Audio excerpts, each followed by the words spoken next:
ఈరోజు వినిపించబోతున్న పూర్తి నవల పల్లవి లేని పాట. రచన రంగనాయకమ్మ గారు.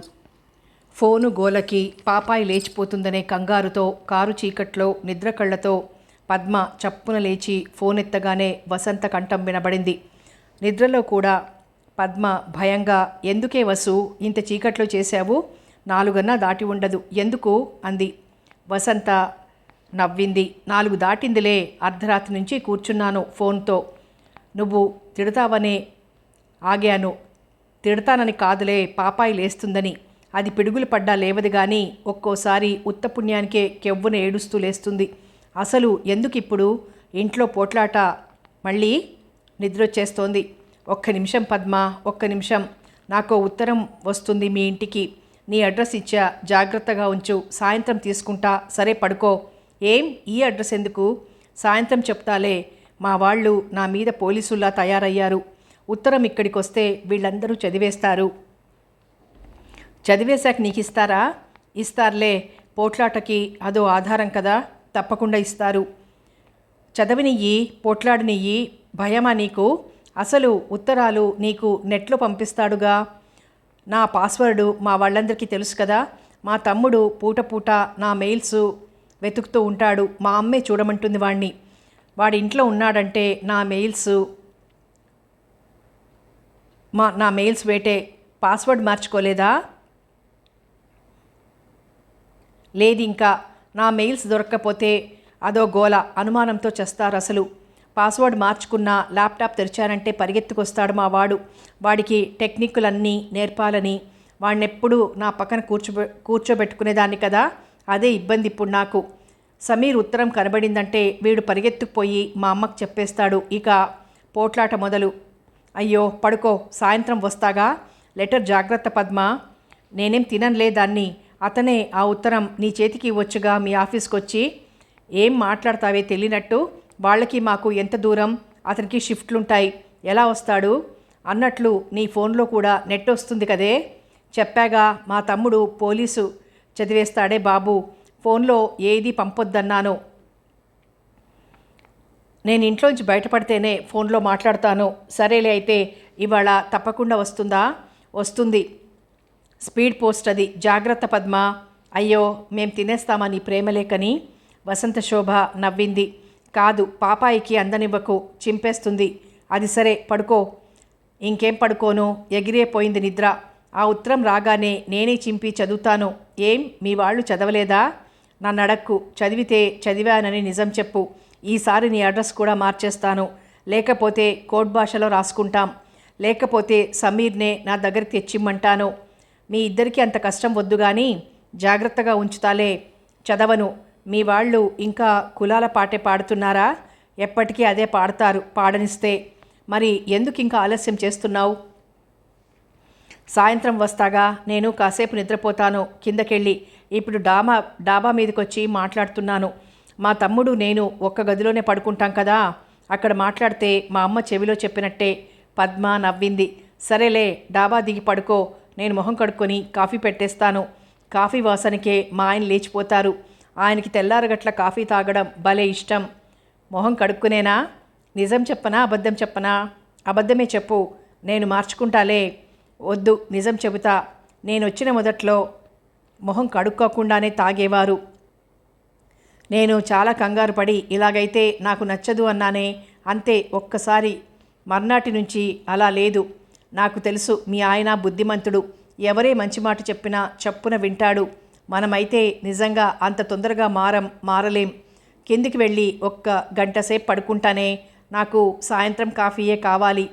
పద్మ నవ్వి ఫోన్ టేబుల్ మీద పెట్టేసి చిన్న మంచం మీద హాయిగా నిద్రపోతున్న పాపాయి వైపు చూసి దాని పక్క బట్టలు తనిఖీ చేసి పొడి బట్టలు సర్ది గదిలోంచి వెళ్ళిపోబోతుంటే వాళ్ళ ఆయన జనార్దన్ నిద్ర కళ్ళతో దుప్పటి పైకి లాక్కుంటూ, ఎవరు, శోభేనా అన్నాడు. అదే, పడుకోండి మీరు, నేను మొహం కడుక్కుంటా. ఇంత చీకట్నే ఎందుకు చేసింది? సమీర్కి మన అడ్రస్ ఇచ్చిందట. ఉత్తరాలు ఇక్కడికే వస్తాయంది. పడుకోండి, కాసేపు లేచాక మాట్లాడుకోవచ్చు. టేప్ రికార్డర్ ఆన్ చేసి వెళ్ళు. రాత్రి పంకజ్ మల్లిక్ టేప్ పెట్టి ఉంచా. అమ్మో, పాపాయి లేస్తుందేమో. లేచిందంటే చంపుతుంది, పనవదు నాకు. నిన్న అలాగే అయింది. సౌండ్ బాగా తగ్గించు, పాటలు చిన్నప్పటి నుంచి వినబడితే పాపాయి కూడా పాడుతుంది. పద్మ నవ్వి అది లేచిందంటే నేను రాను అంటూ టేప్ రికార్డర్ ఆన్ చేసింది. పద్మ, కొంచెం సేపు కూర్చో, నీకు హిందీ బాగా తెలుస్తుంది. ప్రియుణ్ణి కలుసుకోవడానికి వెళ్ళాలంటే పాదాలకి గజ్జెలు కట్టుకొని దబదబా అడుగులేసుకుంటూ వెళ్ళాలట. ముళ్ళ పొదల్లోంచి నీళ్ల వాగుల్లోంచి ఎగురుకుంటూ ఈదుకుంటూ సాహసంగా వెళ్ళాలట. నీ స్నేహితురాలికి చెప్పు, సాయంత్రం కాస్త పిరికితనం వదులుతుంది. పాపం, దానికి పిరికితనం కాదు, పెద్దవాళ్లే కాస్త మర్యాద నిలబెట్టుకుంటారేమోనని చూస్తోంది. ఎన్నాళ్ళు చూస్తుంది? 6 నెలల నుంచి ఇదే పాట. ఎప్పటికి వసంత శోభ ప్రేమ కథ ముగింపు? అడుగుతా, సాయంత్రం పడుకోరాదు? ఈ టేప్ అయ్యేదాకా పడుకుంటాలే. జగ్కి లాజ్, మన్కి మౌత్ దోనోంకో నిభానా అంటాడు. బాత్ అంటే, లాజ్ అంటే మర్యాదేనా? సమాజ గౌరవాన్ని, మనసులో ఆశని కూడా నిభాయించుకోవాలి. దేన్ని ఎంత తీసుకోవాలో, ఎంత తిరస్కరించాలో ఆ వివేకం లేకపోతే పాతవాళ్లు చెప్పినట్టే అక్షరాలా చేస్తే తప్పు సాంప్రదాయాల్ని దిద్దుకోవడం ఎలా జరుగుతుంది?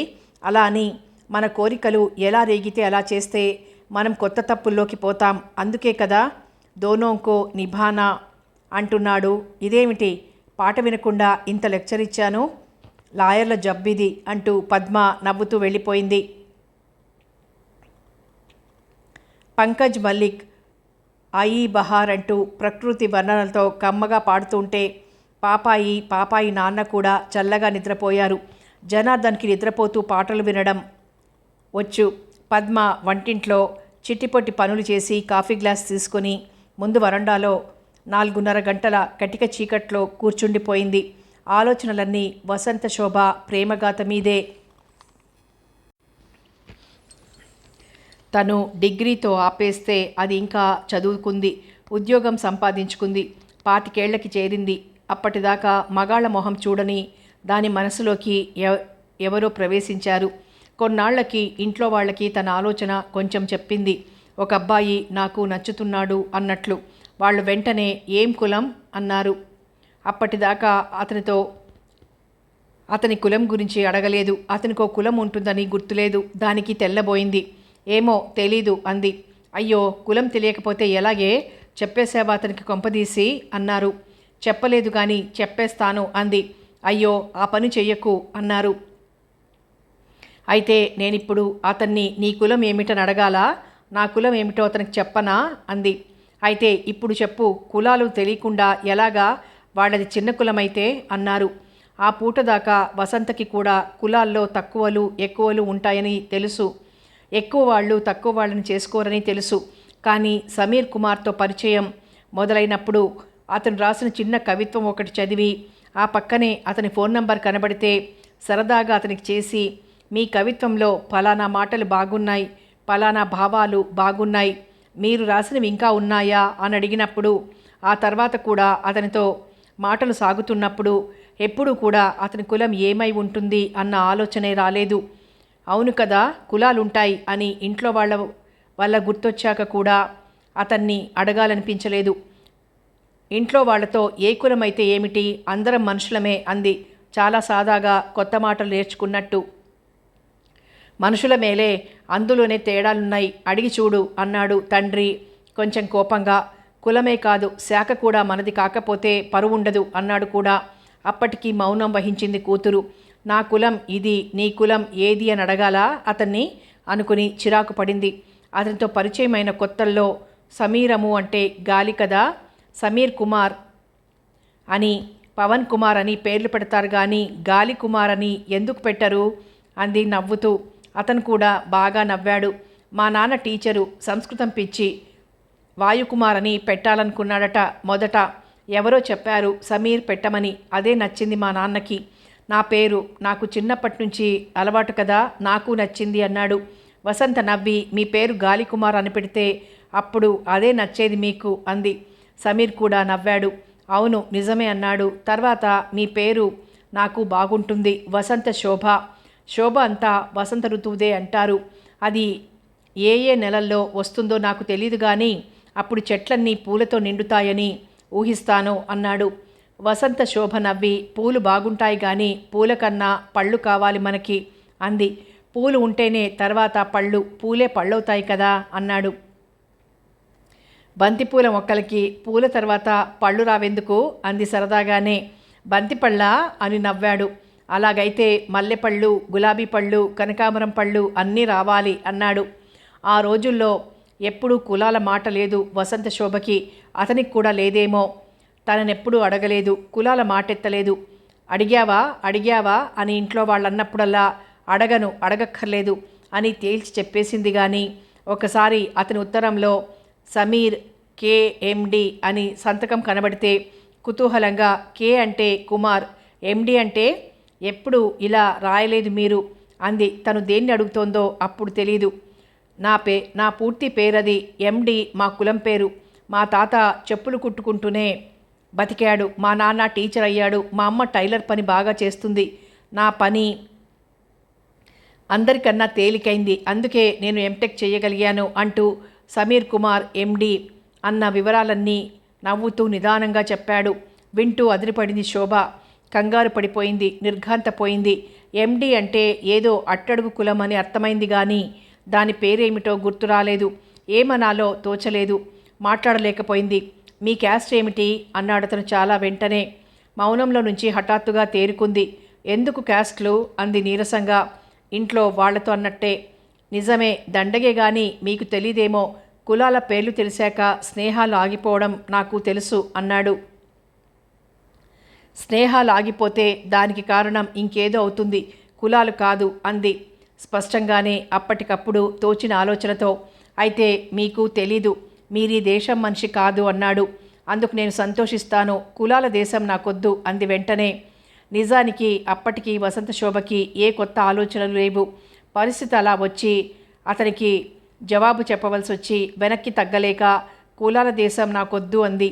అలా అన్న తర్వాత తనకి తనే కొత్తగా కనపడింది. సమీర్ నవ్వాడు. అయితే మీరీ దేశం వదిలేసి వెళ్ళండి అన్నాడు. ఎందుకు దేశాన్ని వదలడం? కులాల్ని వదిలేస్తాను అంది. అసాధ్యం, భ్రమ అది. మీరా పని చెయ్యలేరు అన్నాడు గాంభీర్యంతో. సమీర్, బాగాలేవు మీ మాటలు. నాతో ఎప్పుడూ గర్వంగా మాట్లాడకండి. నాకు ఏ కులం మీద అభ్యంతరం ఉండదు, గర్వం మీద చాలా అభ్యంతరం ఉంటుంది.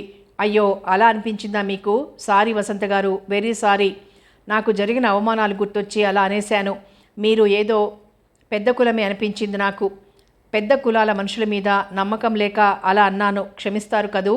కులాల్ని ఎవరైనా ఎంచుకుని పుడతారా సమీర్? మీరు ఎంచుకోలేదు, నేను ఎంచుకోలేదు. పెద్ద కులం నా తప్పైతే చిన్న కులం మీ తప్పు అవుతుందా? మీరు చిన్న కులంలో ఎందుకు పుట్టారు? పెద్ద కులంలోనే పుట్టవలసింది, లేదా కులాలు లేని దేశంలో పుట్టవలసింది అని నేనంటే మీరేం చెప్పగలరు? నేనలా ఎందుకని పుట్టానా అంటారు. అదే భావం, అదే వాదం పెద్ద కులాల వాళ్ళకి వర్తించదా? సమీర్ నవ్వాడు. నా తప్పు ఒప్పుకున్నాను. అయినా ఇది కులాల దేశం, అది అబద్ధం కాదు. మీ కులం పేరు చెప్పడానికి ఏమిటి అభ్యంతరం మీకు? మా కులం కన్నా ఇంకా అడుగు కులాలు ఉన్నాయంటారు మా వాళ్ళు. మీ కులం మరింత అడుగు కులం అయితే మీతో మాటలు మానని మీకు వాగ్దానం చేద్దామని ఉత్సాహపడుతున్నాను. నేను పెద్ద కులాల వైపు చూడలేను, వాళ్లతో మసల్లేను. చిన్న కులాలతో స్నేహాలే నాకు ఆదర్శం. మీ ఆదర్శం అంతే అయితే అది సంకుచితం, అది తప్పు ఆదర్శం. కులాల పిచ్చి మనుషులు చిన్న కులాల్లో కూడా ఉంటారని మీ ఆదర్శమే చెప్తోంది. చిన్న కులాల మనుషులు తమకన్నా చిన్న కులాలతో కలవరు కాబట్టే అడుగు కులాలతో స్నేహం మీకు ఆదర్శమైంది. సమీర్, ఎవ్వరూ కులాలను ఎంచుకొని పుట్టడం లేదని గ్రహించవద్దా మనం? మనుషుల అభిప్రాయాలు, ప్రవర్తనలు చూడాలి కానీ మనుషుల్ని కులాల పేర్లతో చూడడం అన్యాయం కాదా? ఆ రకంగా అయితే మీరు ఎప్పటికీ మీ ఆదర్శాలు సాధించలేరు. మనుషుల్ని కులాల పేర్లతో చూసేది ఎవరు? పెద్ద కులాల వాళ్లే కదా. అలా చూడకూడదని పెద్ద కులాల వాళ్ళకి చెప్పండి. చిన్న కులాలకి ఎలా చెప్తారు? మీరే అన్నారు మీ కులం కన్నా అడుగు కులాలు ఉన్నాయని. అప్పుడు మీరు పెద్ద కులమే అవరా?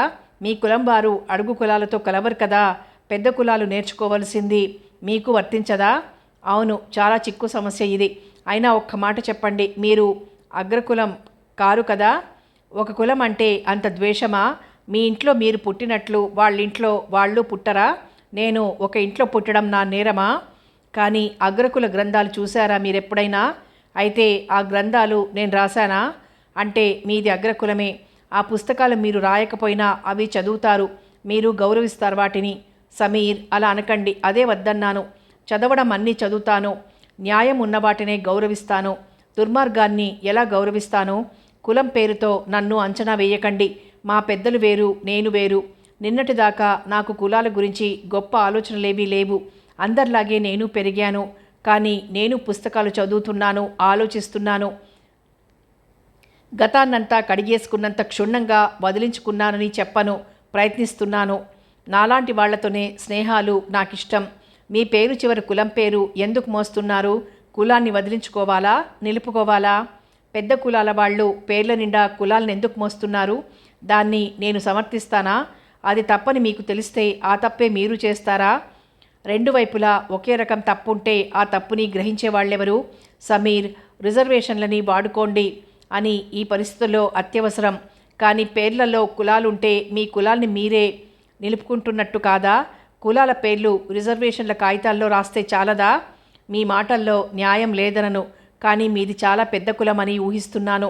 కులం మాట ఎత్తకండి. నా మాటలు బాగుంటే మీరు న్యాయంగా మాట్లాడుతున్నారు అనండి. మీరు న్యాయంగానే ఉన్నారు, కానీ కుల సమస్య మమ్మల్ని ఎలా పీడిస్తూ ఉంటుందో మీరు అర్థం చేసుకుంటే మీరు కూడా కులాల మాట ఎత్తకుండా ఉండలేరు. మా సమస్యే కుల సమస్య అయినప్పుడు ఆ మాట ఎత్తకుండా ఎలా ఉండాలి నేను? మీ వాదం నాకు అర్థం కాలేదనుకుంటున్నారా? నేను ఆలోచిస్తాను, కానీ కులాలు సహజ లక్షణాలు కావు కదా, వాటిని వదిలించుకోవడం సాధ్యమే అనిపిస్తోంది నాకు. కొన్ని రోజుల పాటు ఆ సంభాషణ తర్వాత సమీర్ తన ఉత్తరాల్లో తన కులం మాట ఎప్పుడూ రాయలేదు. తమ కులం మీటింగులకు వెళ్తే ఆ సంగతులు కొన్ని రాస్తాడు. సమీర్ కులం పేరు మొదటిసారి విన్నప్పుడు వసంత ఎంత కంగారు పడిందో పద్మకి తెలుసు. వసంత తొందరగానే తేరుకుంది, కానీ పద్మ నిన్న మొన్నటిదాకా తేరుకోలేదు.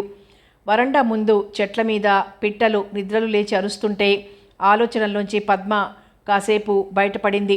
ఖాళీ కాఫీ గ్లాస్తో వంటింట్లోకి పోయి పనుల్లో పడింది. లాయర్ జనార్దన్ లేచాడు. పంకజ్ టేపుని తిరగేసి పెట్టి మొహం కడుక్కునొచ్చి కేసుల కాగితాలు పరిశీలించుకోవడంలో పడ్డాడు. పద్మ తెచ్చిన కాఫీ అందుకుంటూ, కూర్చో పద్మ, కాసేపు. ఈ మధ్య కేసులు ఘోరంగా ఉంటున్నాయి. కారణం పూచిక పుల్లంత కూడా ఉండదు, కానీ కోర్టుకు వచ్చేస్తారు. అన్నదమ్ములకు ఆస్తి తగాదా, ఒక్క గజం చోటు దగ్గర తగాదా. నమ్ముతావా? బంధువులు వాళ్ళు ఉండరా?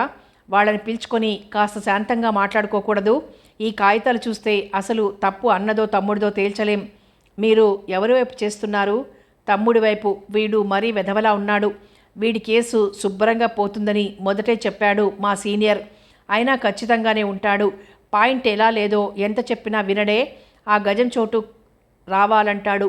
కోర్టుకు పెట్టే ఖర్చుతో 100 గజాలు కొనుక్కోవచ్చని చెప్పాం, వినడు. పంతం అన్న మీద. ఈ కోపాలేమిటో అర్థమే కాదు నాకు. కానీ వాడి కోసం వాదించాలి నేను. ఈ కేసు నాకు ఇచ్చాడు సీనియర్. పద్మ నవ్వింది. పంకజ్ మల్లిక్ పాటల్లో చోడో ముసాఫిర్, మాయానగర్కో ప్రేమ్ నగర్కో జానా వినిపించండి అతనికి. ఒక దున్నపోతికి ఆ పాట వినిపిస్తే అది తప్పకుండా నెమిలిపిట్ అయిపోతుంది. నా క్లయింటా? అమ్మో, ఆ కేసు ఎందుకు చెయ్యాలి మీరు? నా సీనియర్ నాకు అప్పగించాడు కదా, పోతుందని చెప్పాంగా. అయినా చెయ్యమంటే మా తప్పేం ఉంది? అది సరేలే. శోభ ఏమంటోంది? తొందరగా బయటపడమని చెప్పు. అది పంకజ్ది కాదా? కాదు, ఇద్దరూ పాడారు. పద్మ లేచి పాపాయి మంచం వైపు వెళ్ళింది.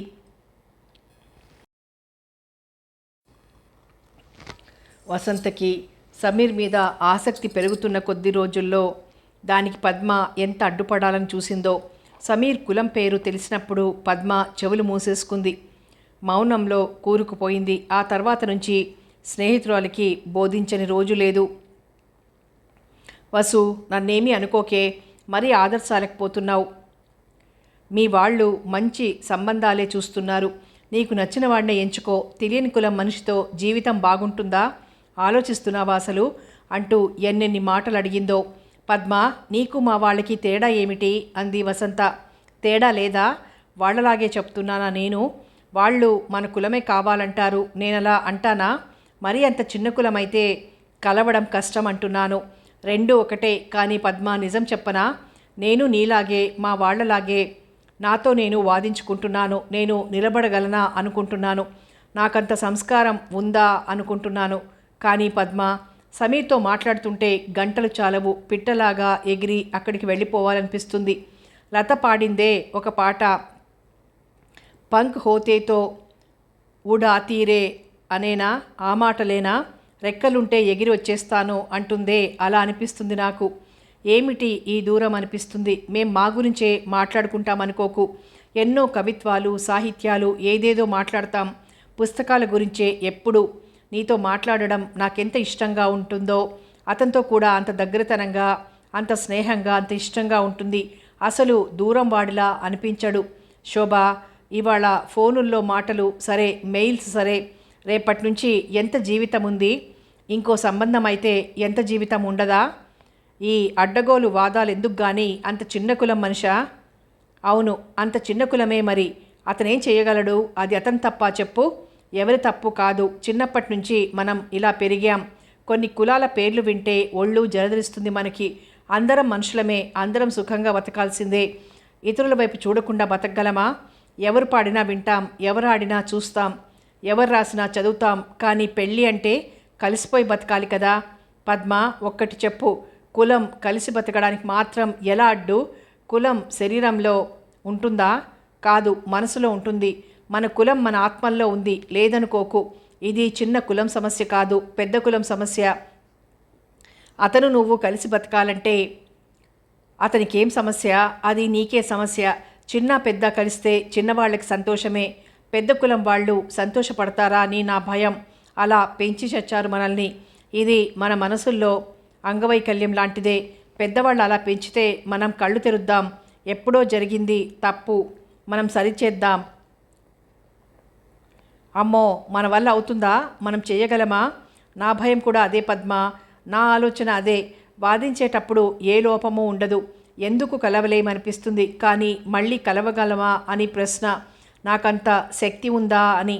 పద్మ, ఏదైనా ఒక రహస్యం బయటపడి ఆ అబ్బాయి అసలు కాస్త పెద్ద కులం కుర్రాడని, చిన్నప్పుడు ఎక్కడో దొరికితే వీళ్ళు తెచ్చి పెంచారని నిజంగా ఆధారాలతో సహా బయటపడిందనుకో, అప్పుడు అతను పనికొస్తాడా? చిన్న కులంలో పెరిగాడు కాబట్టి పనికిరాడా? ఏమో, అవన్నీ నన్ను అడక్కు. పుటక కన్నా పెరిగిన వాతావరణమే ముఖ్యం అనుకుంటారు. ఎక్కడ పెరిగితే అక్కడి తత్వాలే వస్తాయి. అలాంటప్పుడు కులం మాట ఎత్తకు, ప్రవర్తన సంగతి చూడు. సమీర్ తాత చెప్పులు కుట్టుకుంటూ బతికాడు కానీ సమీర్ తండ్రి టీచరు, తల్లి టైలర్ పని ఇప్పటికీ చేస్తోంది. వాళ్ళు నాగరికంగా బతుకుతున్న కుటుంబమే. సమీర్ నాన్నతో పోలిస్తే మా నాన్నే చెత్త మనిషిగా ఇప్పుడు అనిపిస్తున్నాడు నాకు. మా అమ్మ మీద కోపం వస్తే తినే అన్నం పళ్ళెం గిరాటు పెట్టేసి కింద పడ్డ అన్నం తొక్కుకుంటూ వెళ్ళిపోతాడు. మా అమ్మ తలుపు వెనకాల నిలబడి తెగ ఏడుస్తుంది. అలాంటి దృశ్యాలు ఎన్నిసార్లు చూశానో. మొన్న కూడా అలాంటిది జరిగింది. నీళ్ల గ్లాస్ విసిరేశాడు. ఏమిటి పెద్ద కులం గొప్ప? అలాంటి అజ్ఞానాలు చిన్న కులాల్లో కూడా ఉంటాయి. కానీ సమీర్ అలాంటివాడు కాదు. పోల్చడం నాకు ఇష్టం లేదు, కానీ మీ ఆయన ఎంత సంస్కారంగా ఉంటాడో అలాంటి వాడిలాగా అనిపిస్తున్నాడు సమీర్ నాకు. నువ్వు ధైర్యంగా ఉంటే నాకు సంతోషమే, కానీ నిజం చెప్పు, నాతో నిజం చెప్పు. ఆ కులం పేరు వింటే నీకేమిటోగా లేదు? చాలాసార్లు ఇదే అడిగావు, అన్నిసార్లు నిజమే చెప్పాను. మొదట్లో నిజంగా భయపడ్డాను, కుంగిపోయాను, ఏదో ప్రమాదంలో పడ్డట్టు అయిపోయాను. వారం రోజులు నిద్ర లేదు. సమీర్ని వదిలేయాలా, పోగొట్టుకోవాలా అని ఆందోళన. ఎందుకు పోగొట్టుకోవాలి? నాకు కావాల్సింది ఆ మనిషి. కులం మాట నాకెందుకు అని తేల్చుకుంటే సమస్య తేలిపోయినట్టయింది. ఇప్పుడు నాకు ఏ కులం మీద గొప్ప లేదు, చీదరా లేదు. కానీ చిన్న కులాల ప్రజలకి జరిగే అవమానాల మీద జాలి.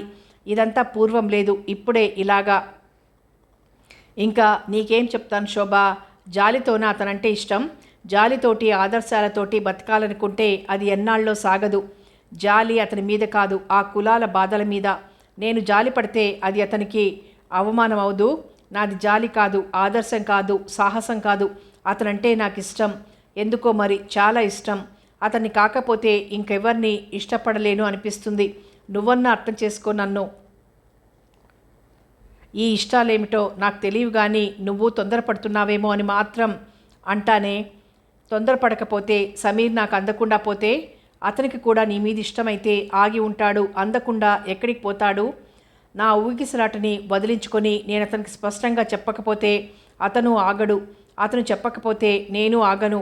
ఒక్కసారి నువ్వు చెప్పావే అతనికి మేనమామ కూతురెవరో ఉందని, అదంతా అసలు నాతో పరిచయం లేనప్పటి సంగతి. సమీర్ మేనమామకి సారా షాపులు కొన్నున్నాయట. ఆ షాపులు మొదలైనప్పటి నుంచి వీళ్ళ నాన్నకి తాగుడు పెరిగింది. సమీర్ని ఉద్యోగం మానేసి తన షాపుల్లో మేనేజర్గా ఉండమని, తన కూతుర్ని పెళ్లి చేసుకోమని, 2 షాపులు అతనికే ఇస్తానని మేనమామ అంటే ఇతని తండ్రి సంతోషించి ఇతన్ని ఒత్తిడి చేయడం అవన్నీ ఎప్పుడో జరిగాయి. ఇతను అన్నీ తిరస్కరించాడు. తండ్రి తాగుడు మానలేదని ఇతను 4-5 నెలలు ఇంట్లోంచి వెళ్ళిపోయి వేరే రూమ్లో ఉండడం, తండ్రికి చచ్చిపోయే జబ్బు చేసి తాగుడు మానాకే ఇంటికి రావడం అవన్నీ చెప్పాళ్లే. మేనమామ అయితే ఇంకా తన కూతుర్ని ఇతనికి చేసి ఇతను చదువుకున్నవాడు కాబట్టి తన బిజినెస్లోకి తీసుకోవాలని అడుగుతూనే ఉన్నాడట. ఇతను అదేం ఇష్టం లేదని ఖచ్చితంగా చెప్పేశాడు.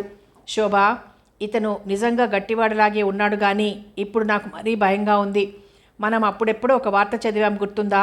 ఒక చిన్న కులం అతను మొదట పెద్ద కులం అమ్మాయిని చేసుకుని తర్వాత మళ్ళీ వాళ్ళ కులంలో అమ్మాయిని కూడా చేసుకుని, ఏం మగాడికి 2 భార్యలు తప్ప అన్నాడు. ఆ వార్త గుర్తుందా నీకు? అలాంటి చెత్త పనులు పెద్ద కులాల్లో జరగడం లేదా పద్మ? ఎవరో ఏదో చేశారని అది తెచ్చి ఇతని నెత్తిన రుద్దుతామా చెప్పు? అది కాదే వసు, తొందరపడొద్దంటున్నాను. ఇంకా కొన్నాళ్ళు ఆలోచించు. తొందరపడొద్దని కాదు, తొందరపడమని చెప్పు. ఎన్నాళ్ళీ గొడవ? చిన్నప్పుడు మనం మేరీతో ఎంత స్నేహంగా ఉండేవాళ్ళం. వాళ్ళింటికి వెళ్ళి ఏం పెడితే అది తినేవాళ్ళం. అప్పుడు సంతోషంగా లేమా? మేరీ మొన్న ఉత్తరం రాస్తే ఎంత బాగుంది అది చదివితే.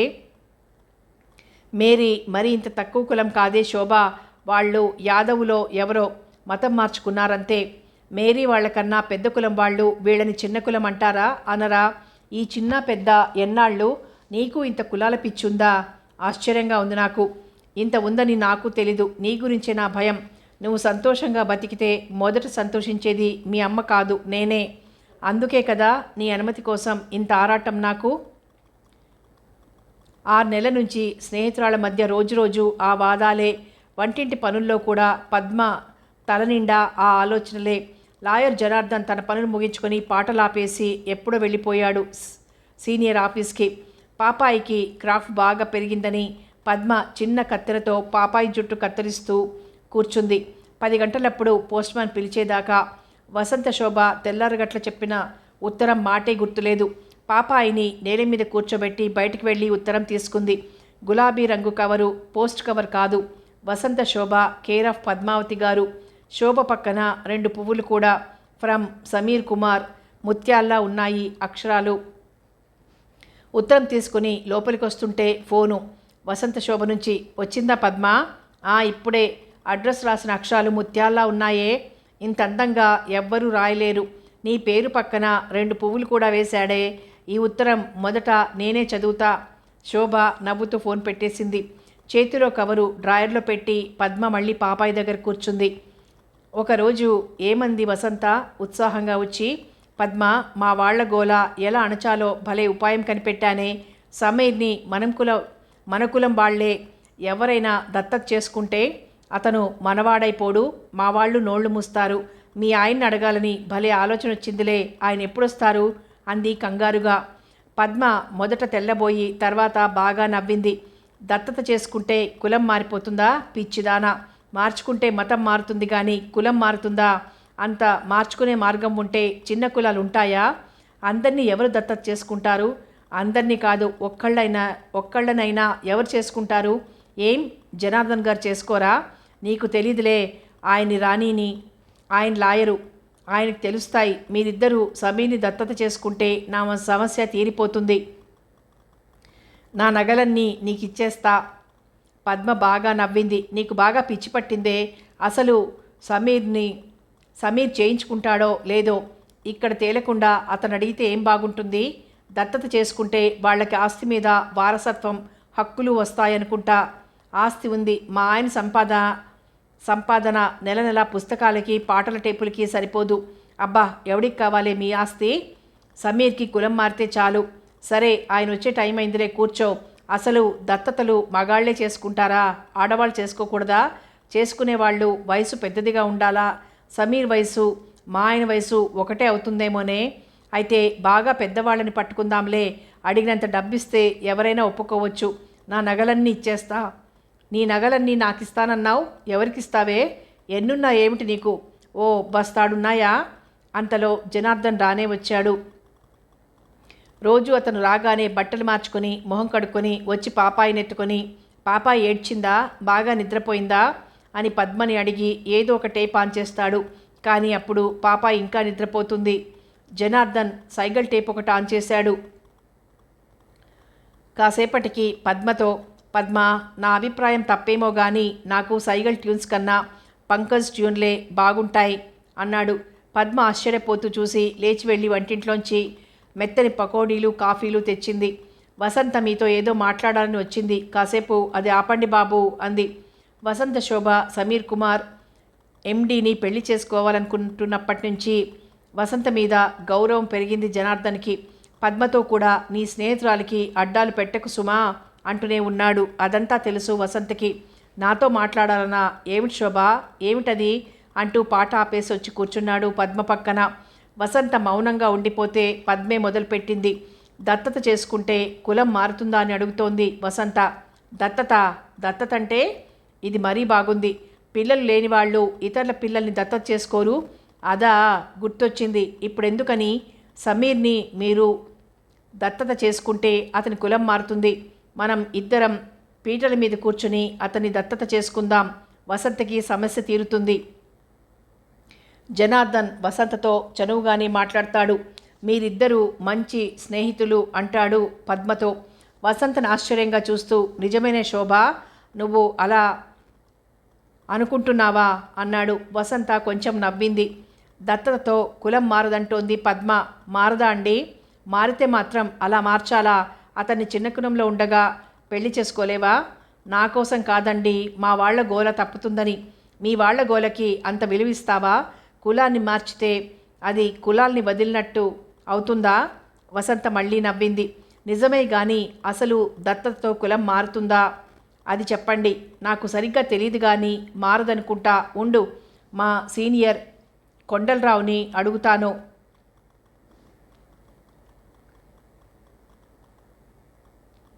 ఆయన చెప్పగలరు అంటూ జనార్దన్ లేచి ఫోన్ తీసి టకటకా చేశాడు. ఆ పెద్దాయన వెంటనే దొరికాడు. జనార్దన్ గబగబా, సార్ ఒకటి చెప్పండి, ఒక పెద్ద కులం మనిషి ఒక చిన్న కులం మనిషిని దత్తత చేసుకుంటే ఆ చిన్న కులం మనిషికి పెద్ద కులం వస్తుందంటారా, చిన్న కులం పోతుందంటారా అన్నాడు. స్పీకర్లో మనిషి పెద్ద నవ్వు నవ్వాడు. ఆ నవ్వు బాగా సాగింది.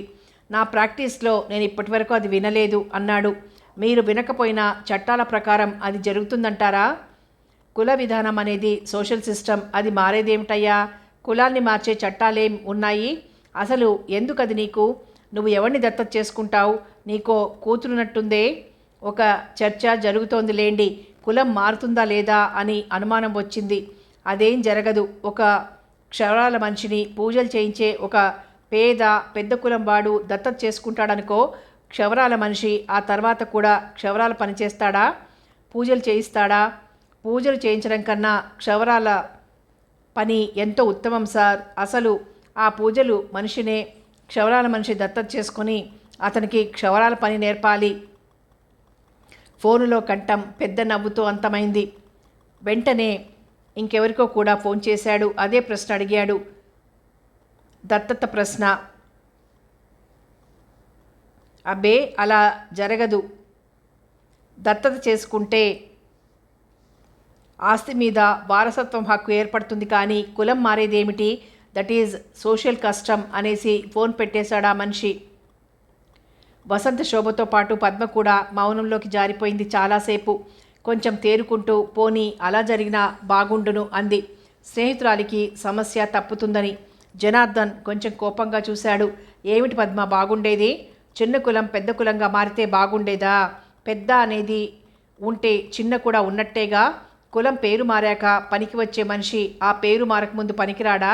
పెద్ద కులంవాడు చిన్న కులంవాడిని దత్తత చేసుకుంటే ఆ చిన్నవాడు పెద్దవాడికి లొంగిపడి ఉండాల్సిందే. చిన్నేమిటి పెద్దేమిటి, కులాలే వద్దు, వాటిని లెక్క చెయ్యొద్దు, అది జరగాలి. కానీ శోభ, నువ్వు చేయాల్సింది కులం పిచ్చి వదలడం కానీ ఆ అబ్బాయి కులం మారుస్తావా? తన తల్లిదండ్రులు చిన్న కులంలో ఉండిపోతే తను మాత్రం పెద్ద కులంగా మారతాడా? శోభ ఆశ్చర్యపోయింది, సిగ్గుపడింది. నిజమే, చాలా తప్పు నాది అంది. జనార్దన్ ఎలా మందలించినా శోభకి కోపం రాదు.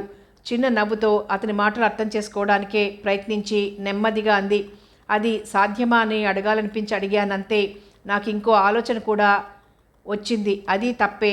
మతం మార్చుకుంటే నేనే మతం మనిషిగా అయిపోతే అక్కడ కులం ఉండదుగా అనిపించింది. వేరే మతం మనిషివి అయితే ఒప్పుకుంటారా మీ వాళ్ళు? మా వాళ్ళ కోసం కాదండి, నేనే తెలుసుకుందామని. ఇప్పుడు ఆ ఉద్దేశం లేదులేండి. మతాలు మారితే కాదు, స్వర్గానికి పోయినా కులం మారదు. స్వర్గంలో లేరు వేశ్యలు, పండితులు, రాజులు, పరిచారకులు. భూమి మీద ఉన్ననాటి ఫోటోలే స్వర్గాలు, నరకాలు. చిన్న కులం మనిషి ఏ మతంలోకి మారినా అక్కడ కూడా తన కులం పేరుతోనే ఉంటాడు. ఇక్కడి నుంచి అక్కడికి చేరేవాళ్ళు ఇక్కడి కులాల వాళ్లే కదా. ఈ కులాలే అక్కడ ఉంటాయి. మతం మారడం అంటే దేవుడి పేరు మారుతుంది కానీ ఈ కులాల తేడాలు అక్కడ పాటిస్తారు. పద్మ కోపంగా ఛీ ఎంత అన్యాయం అంది చప్పున. వసంత పద్మ వైపు ఆశ్చర్యంగా చూసింది. జనార్దన్ వైపు గౌరవంతో చూసింది. జనార్దన్ ఏది చెప్పినా శ్రద్ధగా వింటుంది శోభ. అతన్ని చూసి ఆశ్చర్యపోతూ ఉంటుంది. పద్మతో కూడా అప్పుడప్పుడు మీ ఆయన ఎంత మంచివాడే పద్మ, ఎన్ని పూజలు చేసుకున్నావో అంటూ ఉంటుంది. జనార్దన్ ఆ దత్తత చర్చల రోజు విమర్శగానే అన్నాడు వసంతతో, నీ సమస్య గురించి 6 నెలల నుంచి వింటున్నాను, విసుగెత్తుతోంది. మీ వాళ్ళంటే అంత భయమా నీకు అన్నాడు. అయ్యో భయం కాదండి, ఇది కాస్త సామరస్యంగా జరిగితే సమీర్ మా ఇంటికి రావచ్చు కదా, అతని పేరెంట్సు రావచ్చు కదా, 2 కుటుంబాల మధ్య రాకపోకలు ఉంటాయి అనిపిస్తుంది నాకు. ఇది కుదిరేలాగా లేదులేండి అంది. జనార్దన్ టైం చూసుకుని లేచి సీనియర్ ఆఫీస్కి బయలుదేరి వెళ్ళిపోయాడు. ఆ రోజు తొందరగా.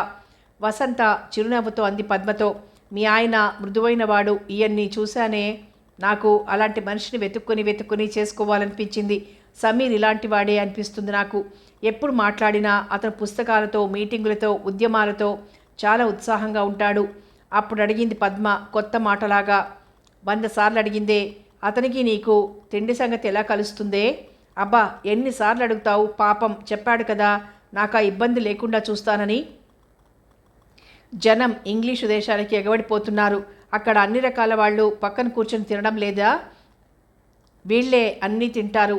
ఎప్పటికైనా జంతువుల్ని చంపడం ఆగిపోవాలే వసంత. తర్వాత అయినా సమీర్ అవన్నీ తినడం మానేస్తే మంచిది. నువ్వు చెప్తే వింటాడు. వసంత నవ్వింది. వింటాడని అన్ని హక్కులు నా చేతుల్లోకి తీసుకోమంటావా? ఏమో నీకు చెప్పలేం. మా అమ్మ సరిగ్గా ఇలాగే అంటుంది. సరేలే, నన్ను మీ అమ్మతో సమానం చెయ్యి. ఆ రోజు అలా ముగిసింది. అలాంటి వాదాలే వాళ్ళిద్దరి మధ్య ఆనాడు. పాపాయికి క్షవరం పూర్తి చేసి తలరుద్ది నీళ్లు పోసి బట్టలు తొడిగి అన్నం తినిపించి నిద్రపుచ్చింది. తన పనులన్నీ కూడా అవగొట్టుకొని మంచం మీద వాలేదాకా వసంత శోభ కథలో ఏదో ఒక సంగతి సుళ్ళు తిరుగుతూనే ఉంది పద్మ మనసులో. మధ్య మధ్య అతని కులం గుర్తొచ్చినప్పుడల్లా ఉలిక్కి పడుతూనే ఉంది. వసంతకి అంత తెగింపు ఎలా వచ్చింది? అదే పద్మని నిలవనివ్వని ప్రశ్న. వసు కూడా తనలాగే 100 సాంప్రదాయాల మధ్య 1000 చాదస్తాల మధ్య పెరిగింది. నిప్పులు కడిగే మడి కొంపల్లో మొదటి కొంప వాళ్ళది. అలాంటి కొంపలో 25 ఏళ్లు పెరిగిన పిల్ల చిన్న కులం కుర్రాడితో ఒక్క ఇంట్లో, ఒక్క గదిలో, ఒక్క మంచం మీద నిశ్చింతగా ఆనందంగా బతికేస్తుందా?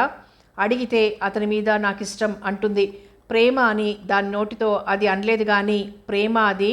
ప్రేమ అంటే ఎలాంటి సాహసాలైనా చేయిస్తుందా అది? చిన్నతనం నుంచి తలనిండా కూరుకున్న ఏ చీదరని లక్ష్య పెట్టకుండా ఉంటుందా అది? అదే సంబంధాన్ని పెద్దవాళ్ళు నిర్ణయిస్తే ఒప్పుకుంటుందా? తను నిర్ణయించుకుంటే దాని శక్తి వేరా? ఆ శక్తి పర్వతాల్ని దాటిస్తుందా? దుర్గమ అరణ్యాల్లోంచి నడిపిస్తుందా? మెడ మీద కత్తి దెబ్బకైనా జంకనివ్వదా? జీవితాల్ని సఫలం చేస్తుందా? ఎంత వింత శక్తి అది! నిద్రలో కూడా పద్మని ఆలోచనలు వదల్లేదు. వసంత శోభ సాయంత్రం కాకుండానే తొందరగా వచ్చింది ఆ ఉత్తరం కోసం. పద్మ నిద్ర కళ్ళతో లేచి తలుపులు తీసి, శోభ అన్నం తింటావా అంది. ఇప్పుడేమన్నమే, ఏదీ కాని వేళ. గేదె ఈనిందని గేదె ఈనడానికి వేళ్ళుండాలా? ఇంటి వాళ్ళకి ఖాళీ ఉండొద్దా? వాళ్ళకి ఖాళీ ఎందుకు?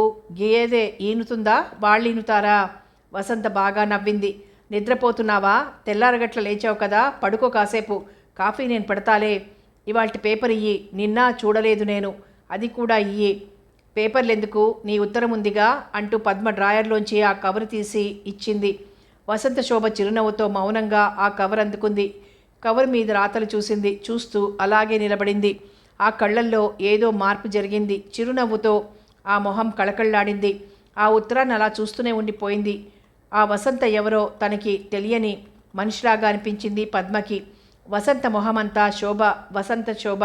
ఉత్తరం మీద అతను రాసిన తన పేరుని ఇంకా చూస్తూనే ఉంది శోభ. పక్క మనిషి తనని చూస్తుందన్న స్పృహ కూడా వసంతకి ఉన్నట్లు అనిపించలేదు పద్మకి. దాని చేతుల్లో లేఖ, మొట్టమొదటి లేఖ కాదు, 6 నెలల నుంచి ఉత్తరాలు నడుస్తూనే ఉన్నాయి. ఇంకా అలవాటవలేదా లేఖలు? ఇదే మొదటిది అయినట్టు ముగ్ధురాలైపోతుందేమిటి? శోభ, కాఫీ తాగు అంటూ పద్మ పరిమళాల కాఫీ గ్లాసు అందిస్తే తప్ప శోభ ఆ ఉత్తరం మీద నుంచి కళ్ళు తిప్పలేదు. గ్లాస్ అందుకుని అప్పుడు కూర్చుంది కుర్చీలో. మౌనంగా కాఫీ తాగింది. పద్మ, రేపు నా నగలన్నీ అమ్మేయాలి. ఆఫీస్కి సెలవు పెడతా. ఒక నగల షాపు బాగా తెలుసు, అక్కడ అమ్మేసి కొంత డబ్బు అపార్ట్మెంట్ వాళ్ళకి అడ్వాన్స్ ఇచ్చేసి వాళ్ళకి చెప్పాలే ఇస్తానని, మిగతాది బ్యాంక్లో పడేసి వచ్చేయాలి. అవన్నీ తర్వాత. ముందా ఉత్తరం చదువుకో. ఇప్పుడా? కాదులే, రేపు నీకు వీలవుతుందా? అదేమిటే ఉత్తరం కోసం అంత ఎదురు చూశావు? తొందరగా చదువుకోరాదు? వసంత కొంచెం నవ్వింది. పర్వాలేదు, తర్వాత చదువుకుంటాలే రేపు. పోనీ ఆ గదిలో కూర్చొని చదువుకో. ఇప్పుడు కాదు, రేపు నీకు వీలవుతుందా చెప్పు. నగలంటే మరి బుట్టెడు లేవు. 2 చైన్లు, 4 ఉంగరాలు, పట్టాలు ఏవో ఉన్నాయిలే. ఎప్పుడో కొన్నాను. పిచ్చిగా నా జీతంతో కొన్నవేలే. అవి ఎలాగా వాడడం లేదు. అమ్మేసి ఆ డబ్బు అకౌంట్లో పెట్టుకుంటే వంటింట్లో సామాన్లు అవి కొనుక్కోవచ్చు. అమ్మో, మీ వాళ్ళు ఒప్పుకుంటారా? నీ మొహం, ఇంకా వాళ్ళు ఒప్పుకునేదేమిటి? అసలు వాళ్ళు రోజు వాగుతున్నారు నా దారి నన్ను చూసుకోమని.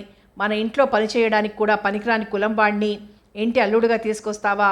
మన పనివాడి దగ్గరన్నా తలెత్తుకోవాలా అంటారు రోజు. నేను బయటికి పోతేనే వాళ్ళ పరువు నిలబడుతుందనుకుంటున్నారు. అపార్ట్మెంట్లో కొన్ని సామాన్లు కొనిపెట్టాలి ముందు. రేపు నువ్వు నాతో వస్తావా లేదా చెప్పు ముందు. పాపాయితో ఎలా తిరుగుతామే? నగల షాపు, బ్యాంకు, అపార్ట్మెంటు అవన్నీ పిల్లతో ఎలా తిరుగుతాం? అసలు నేనెందుకు? నువ్వు చేసుకోగలవు, చకచకా చేసుకో. పోనీ జనార్దన్ గారు వస్తారా? ఏమో, ఆయన్నే అడుగు. అసలు ఎవరో ఎందుకు? మీ ఆయన్నే. అయ్యయ్యో, ఇలా అనేశానేమిటి? సమీర్ని అడుగు అనబోయి అలే అనేశానే. వసంత నవ్వింది. శుభం పలికావు. అయితే నా పెళ్ళి ఇప్పుడే అయిపోయింది. అది తప్పులే. పెళ్ళికొడుకి తెలియకుండా అయిపోతుందా పెళ్ళి? అవును, అతనికి చెప్పాలి. నువ్విలా అన్నావని చెప్తాలే. నవ్వుతాడు. ముందు నా కొంపలో కాసిన సామాన్లు కొనిపెట్టి అప్పుడు రిజిస్టర్ ఆఫీస్లో అప్లికేషన్ పెట్టాలి. ఒకరోజు అక్కడ సంతకాలు పెట్టేసి వచ్చి మా ఇంట్లో మేముంటాం. శోభ, నాకు భయంగా ఉందే. నీ భయానికి నేనేం చేయగలను చెప్పు? నీకు భయం, మా వాళ్ళకి చీదర. నా సంతోషం మాత్రం ఎవరికీ అక్కర్లేదు. వసంత శోభ కళ్ళు చెమ్మగిల్లాయి. కంఠం వణికింది. చప్పున కళ్ళు తుడుచుకుంది. అయ్యో, అలా అనకు. ఆ కులం మనిషితో నువ్వు 100 ఏళ్ళు సంతోషంగా ఉంటావా అనే నాకు భయం, అంతే. పెద్ద కులం వాడితో సంతోషం గ్యారెంటీయేనా? అలా రాసిస్తావా నాకు కాగితం? రాసిస్తే దాన్ని పట్టుకుని తర్వాత కోర్టుకెళ్తావా? కోర్టు ఎందుకు? చింపి అవతల పారేస్తాను నీ కాగితం. నీ భయం తీరడానికి ఒక్క మాట చెప్పనా? పెద్ద కులాల వాళ్లల్లో ఎన్ని వందల విడాకుల కేసులు నడుస్తున్నాయో కోర్టుకెళ్ళి చూడు. ఎందుకు? మీ ఆయన అడగరాదు? ఆడామగా నమ్మి కలుస్తారు. నమ్మకాలు పోతే విడిపోతారు. రేపు నేను నా దారిన నేను బతకగలను. కానీ పద్మ, నాకు సమీర్ మీద ఏ కోసానా సందేహం లేదు, అసంతృప్తి లేదు. సుఖంగా ఉంటాను. చాలదా నీకు? అదే కావాలి నాకు. సరే వసు, సరే, నీ ఇష్టం. నీకు ఎదురు చెప్పను. నీ ప్రేమని అర్థం చేసుకుంటాను. నీకు ఇష్టమైనట్టే చెయ్యి. నా భయం నిజంగా పోయింది. నిన్ను చూసి ఆశ్చర్యపోతున్నాను. అలా ఆశ్చర్యాలు పోతూ ఉండు. జనార్దన్ గారు చివాట్లు పెట్టేదాకా అలాగే ఉండు. సరే, నేను వెళ్ళనా? వెళ్ళు, జాగ్రత్త. ఇంట్లో గొడవ పెట్టుకోకు, వాళ్ళని పట్టించుకోకు. నిద్రలేచి నేల మీద పాకుతున్న పాపాయి వీపు మీద ముద్దుగా నిమిరి, భలే ఉందే క్రాఫు అంటూ దాని తల నిమిరి వసంత శోభ బయటికి వెళ్ళిపోయింది. సాయంత్రం రాగానే అడిగాడు జనార్దన్, అతను ఉత్తరం వచ్చిందా అని. వచ్చింది. శోభ తీసుకుంది. దాన్ని కాసేపు చూసి బ్యాగ్లో పెట్టేసుకుంది. చదవనే లేదు. నీ ముందే చదువుతుందా? నా ముందు కాదు, ఆ గదిలో కూర్చొని చదువుకోమన్నాను కూడా. అయినా అదేమైనా కోర్టు కాగితమా అంత అర్జెంటుగా విప్పి చూసేయడానికి? తనకు వీలైనప్పుడు ఒంటరిగా చదువుకుంటుంది. పద్మ మౌనంగా అయింది.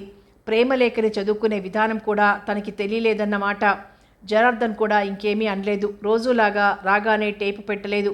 కేసుల కాగితాలు చూసుకుంటూ ఉండిపోయాడు. కాసేపటికి లేచి, మర్చేపోయాను, వీణ ఎంత బాగుందో చూడు పద్మ అంటూ అప్పుడు పెట్టాడు తెచ్చిన టేపు. చక్కని రాగం మొదలైంది. మరు ఏలరా కీర్తన రాబోతోందని ఇద్దరికీ తెలిసింది. పద్మకి కొంచెం సంగీత జ్ఞానం ఉంది. చిన్నప్పుడు కొన్ని గీతాల దాకా వీణ మీదే నేర్చుకుంది. కాలేజీ చదువుతో అంతా పోయింది. జనార్దన్ సంగీతం నేర్చుకోకపోయినా పాటలు వినే అలవాటుతో రాగాల మాధుర్యాలు పసిగట్టగలడు. మీకు సంగీతం ఇష్టం కదా, మీరు నేర్చుకోవాల్సింది, తేలిగ్గా వచ్చేది. పోనీ ఇప్పుడైనా నేర్చుకోరాదు అంది పద్మ కొన్నిసార్లు. ఇప్పుడా? కోర్టు పనుల్లో సంగీత సాధన? భలే దానివే. హాయిగా పాడేవాళ్ళు బోలెడు మంది ఉన్నారు. వాళ్ళవి వినడానికే మొత్తం జీవితం చాలదు. ఇంకా నేను పాడాలా? వినడమే నాకు బాగుంటుంది. పోనీ నువ్వు కొంచెం నేర్చుకున్నావుగా, కంటిన్యూ చేస్తావా? మంచి టీచరే దొరుకుతాడు. అమ్మో నాకొద్దు, నాకు హాయిగా వినడమే ఇష్టం. ఎన్ని పుస్తకాలున్నాయో చదవాలంటే. సరేలే, పాపాయి నేర్చుకుంటుందేమో అడుగుదాం. ఈ కబుర్లతో ముగిసింది ఆ సాయంత్రం. ఆ రాత్రి పద్మకి నిద్రలేదు. వీణ వాయిద్యం మధురంగా సాగుతుంటే ఏనాడు పాటల్ని తన చేతులతో తను ఆపని జనార్దన్ వీణలో చక్కని కృతిని తనే ఆపేసి మంచం మీద వాలి నిద్రపోయాడని పద్మ చాలా ఆశ్చర్యపోయింది.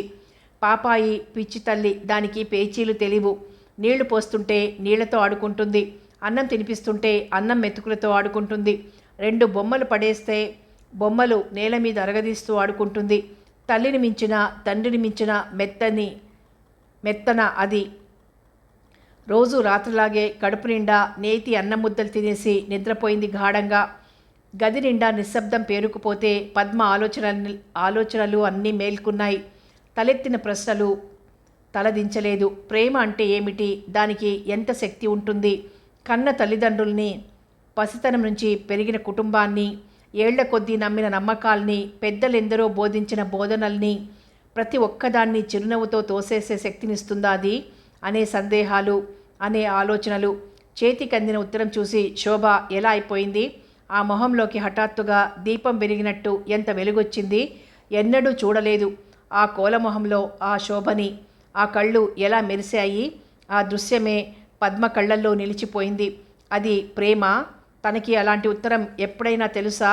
తను పెళ్లి చేసుకున్న జనార్దన్ని ఎవరితో పోల్చినా ఎవ్వరూ తన భర్తకి సాటి రాలేరు. తన తండ్రి, తన మేనమామలు, తన బంధువులు ఎవ్వరికీ తన భర్తతో సామ్యం లేదు. ఈయన మంచితనానికి, సంస్కారానికి కొలతలు, హద్దులు లేవు. ఆయన మీద తనకు ఏ అణువులోనూ అసంతృప్తి లేదు. తన మీద తన భర్తకి ఎంతో అనురాగం ఉందని తను మనస్ఫూర్తిగా నమ్ముతుంది. తనకి కూడా ఆయన మీద ఉన్న అనురాగం తనకు తెలుసు. ఇద్దరికీ సుఖశాంతులున్నాయి. ఎవరి వల్ల ఎవరికీ లోటు లేదు. కానీ లోటు లేదా? ప్రేమ అంటే అది ఉందా తమ సంబంధంలో? ఒకరి మొహం ఒకరు ఎరగకుండా కలిసిన వాళ్ళకి ప్రేమ తెలుస్తుందా? పెళ్లి చూపులప్పుడు తనకి ఇష్టమూ లేదు, అయిష్టమూ లేదు. 2, 3 అయ్యాయి పెళ్లి చూపులు. ఏది కుదిరితే అదే జరుగుతుందని అన్నిట్లోకి ఇదే నచ్చింది పెద్దవాళ్ళకి. అబ్బాయి చాలా మంచివాడన్నారు, లాయర్గా బాగా సంపాదిస్తాడన్నారు. పెద్దవాళ్ళు చెప్పుకున్నవన్నీ తను విన్నది. తనకి నచ్చాయి. కులం అడ్డు లేదు, కులంలో శాఖల అడ్డు లేదు. అదృష్టం అనుకోమన్నారు. ఇద్దరిని కూర్చోబెట్టి పూజలతో పెళ్లి చేశారు. 4 రోజుల్లో ఇద్దరిని ఒక గదిలో పెట్టారు. అలా మొదలైందే కదా ఈ సంసారం. 2 జంతువుల్ని ఒక చోటికి తోలినట్టు కాదా అది? అందులో ప్రేమ ఎక్కడా? నిజంగా అదృష్టం అనుకోవాలి. ఇద్దరికీ సరిపడింది. ఇద్దరి మనసులు కలిశాయి. శాంతిగా గడుస్తోంది కాలం. ఇదే నా ప్రేమ, ఇంతే నా ప్రేమ. తన భర్త మీద తనకు అసంతృప్త కలలో కూడా లేదు. ఆయన్ని చూసి ఆశ్చర్యపోయినప్పుడల్లా తనకు తెలిసిన మగవాళ్లతో పోల్చుకుంటూ ఉంటుంది. ఎక్కడ ఈ మనిషి పక్కన ఇంకో మనిషి నిలబడగలడని తోచదు. ఆయన సహచర్యంలో తన జ్ఞానం ఎంత పెరిగింది, తన సంస్కారం ఎంత ఎదిగింది. ఒక్క వ్యసనం లేదు మనిషికి. వ్యసనమంతా కళల మీదే. కొత్త రోజుల్లో తను ఒక్కసారి అంది, సంగీతాల ఖర్చులు చూసి, ఇంత ఖర్చు పెడితే ఎలా మనకి అంది. ఒక్క మాటకి కొంచెం నవ్వాడు. తర్వాత అన్నాడు, అవును, పొదుపు అవసరమే, అలాగే జాగ్రత్తగా ఉంటా అన్నాడు. పొదుపుని తన బట్టల్లో, చెప్పుల్లో చూపించాడు గాని పుస్తకాల్లో కాదు, సంగీతాల్లో కాదు. తను కూడా తన బట్టల ఖర్చు తగ్గించి కొత్త పుస్తకాల గురించి ఆసక్తి పెంచుకుంది. 2 ఏళ్ల నుంచి ఒక్క చీర కొనలేదు. 10 ఏళ్లకి సరిపోయే చీరలున్నాయి. కుట్టు మిషన్ కొని ఆ పనులు మొదలుపెట్టింది. టీచర్ పని కోసం కూడా ప్రయత్నిస్తుంటే పాపాయి పెంపకం అన్నింటికీ అడ్డం పడింది. భర్తకి తనకి దూరం ఎక్కడా లేదు. ఏ భార్యాభర్తలైనా మంచి చెడ్డలు తెలిసిన వాళ్ళు, వ్యసనాలు లేని వాళ్ళు వివేకంగా బతకరా? అలా కాకపోతే సంసారాలు సాగుతాయా? తప్పకుండా బతుకుతారు. కానీ అదా ప్రేమ? ప్రేమ అదేనా? అసలు ప్రేమంటే అది ఉందా తమ దాంపత్యంలో? ఆయనకి ప్రేమ గీతాలు వినకుండా ఒక్కరోజు గడవదు. ఇప్పుడు తనకి గడవడం లేదు. కానీ ఎవరికి తెలుసు ప్రేమ? భార్యాభర్తలు ఒకరిని ఒకరు ఆప్యాయంగా చూసుకుంటే అదేనా ప్రేమ? తన పెళ్ళి సంబంధానికి ముందు ఎన్ని మాటలు చెప్పుకునేవాళ్ళు పెద్దవాళ్ళు. ఆస్తి ఉందా? ఎంత ఆస్తి? ఉద్యోగం ఎంత పెద్దది? కులం గోల ఒక్కటే లేదు. కులాలు దాటే వాళ్ళెవరు? వేరే కులం ప్రసక్తి ఎందుకు వస్తుంది? తాగుతాడా, తిరుగుతాడా? ఆ మాటలు లేవు. అది పర్వాలేదు. తాగినా తిరిగినా ఆస్తి కావాలి. ఆస్తి ఆస్తి అంటేనే కదా, ఆస్తి ఉంటేనే కదా తాగుడు సాగేది. అందుక ఆస్తి. సిరి సంపదలు ఆస్తి లేకపోయినా సుఖశాంతుల ఆస్తి దొరికింది. కానీ ఇదంతా సాంప్రదాయం ఇచ్చిన ప్రసాదమే కదా. ఒక్క ప్రేమలేఖ తెలుసా ఆయనకి కానీ తనకి కానీ? ఎంత శూన్యం ఈ జీవితాలు! ఎడారుల్లాంటివా? పెళ్ళి ఊహే రాకముందు ప్రేమ వెలుగుని చూడగలగాలి. ఆయన తనకు రాయలేదు, తను ఆయనకు రాయలేదు. కళ్ళు మిరుమిట్లు గొలిపిన ప్రేమ ఏది? అది పరిచయమై, అది స్థిరపడి, అది నిలబడి, అది కదా దాంపత్యానికి దారి తీయవలసింది. పెళ్ళికి ముందే, పెళ్లి చూపులకు ముందే ఈయనే ఒక ప్రేమలేఖ రాసి ఉంటే అది చదవడానికి ఎంత దిగ్భ్రమ కలిగేదో. తన కళ్ళు ఏ వెలుగుతో మెరిసేవో. అప్పుడు తను జవాబు రాసేదా? జవాబు లేకేమిటి? తనే ప్రేమలేఖ రాసి ఉండవలసింది. ఎందుకు రాయలేదు? ఏ పుస్తకాలు, ఏ గీతాలు, ఏ రాగాలు, ఏ పువ్వులు, ఏ పిట్టలు అన్నీ నడిచేవి ఆ లేఖల్లో. కొన్నాళ్లకి తను ఆయన్ని ఆరాధనతో దేవదాసుని పార్వతి అడిగినట్లు, మీ పాదాల దగ్గర ఇంత చోటు అని అడిగేదే. ఈయన మందలించేవారు. పాదాల దగ్గర కాదు, నా హృదయంలో నీ చోటు అంటారు. నేను నిన్ను ప్రార్థిస్తున్నాను అంటారు. ఏమిటి పిచ్చి? అప్పుడు ఆయనెవరో తనకెలా తెలుస్తారు? తెలియదులే. కానీ ఎలాగో తెలిస్తే తను చక్కని లేఖ రాస్తే ఎంత బాగుండేది. అలా జరిగితే అది తమ నిర్ణయం, పెద్దవాళ్ళ నిర్ణయం కాదు. వాళ్ళు సంతోషిస్తారు. శాఖాభేదం కూడా లేదు కదా. పైగా లాయర్ సంబంధం కదా. అందరూ సంతోషిస్తారు. పార్వతికి జరిగినట్లు తనకి జరగదు. 2 పిట్టలు ఒకే చెట్టు కొమ్మ మీద వాలినట్టు ఆ రకంగా ఒకే జీవితం ఏర్పరచుకునేవాళ్ళం. కానీ ఈ జీవితాల వెనక ఆ ప్రేమశక్తి ఉందా? ఇది పెద్దల ఎన్నిక. ఇది ఎప్పటికీ సాంప్రదాయమే. సాంప్రదాయంలో మాత్రం ప్రేమ పెళ్ళిళ్ళు జరగవా? కానీ తమకు జరగలేదే అది. భర్త ఇలా ఉండాలి, భార్య అలా ఉండాలి, బాగానే బోధించారు. ఎవరు ఎలా ఉండాలో అలా ఉంటే అది ధర్మం. తల్లిదండ్రులు పిల్లల్ని పెంచడం ధర్మం. ధర్మాలు ఇద్దరం చక్కగానే పాటిస్తున్నాం. అమ్మలు, అమ్మమ్మలు, తాతమ్మలు బోధించిన ధర్మాలే కాకుండా ఆ ధర్మాల్ని దాటిపోయే ఆత్మల నుంచి పొంగులెత్తే ప్రేమ ప్రవాహాలేవి ఇక్కడ? పంకజ్ మల్లిక్ పాడిన ప్రేమ నదులు ఏవి ఇక్కడ? ఇంటి నిండా చెల్లాచెదురుగా ఉన్నవి ప్రేమగాథల, సాహసగాథల పుస్తకాలే.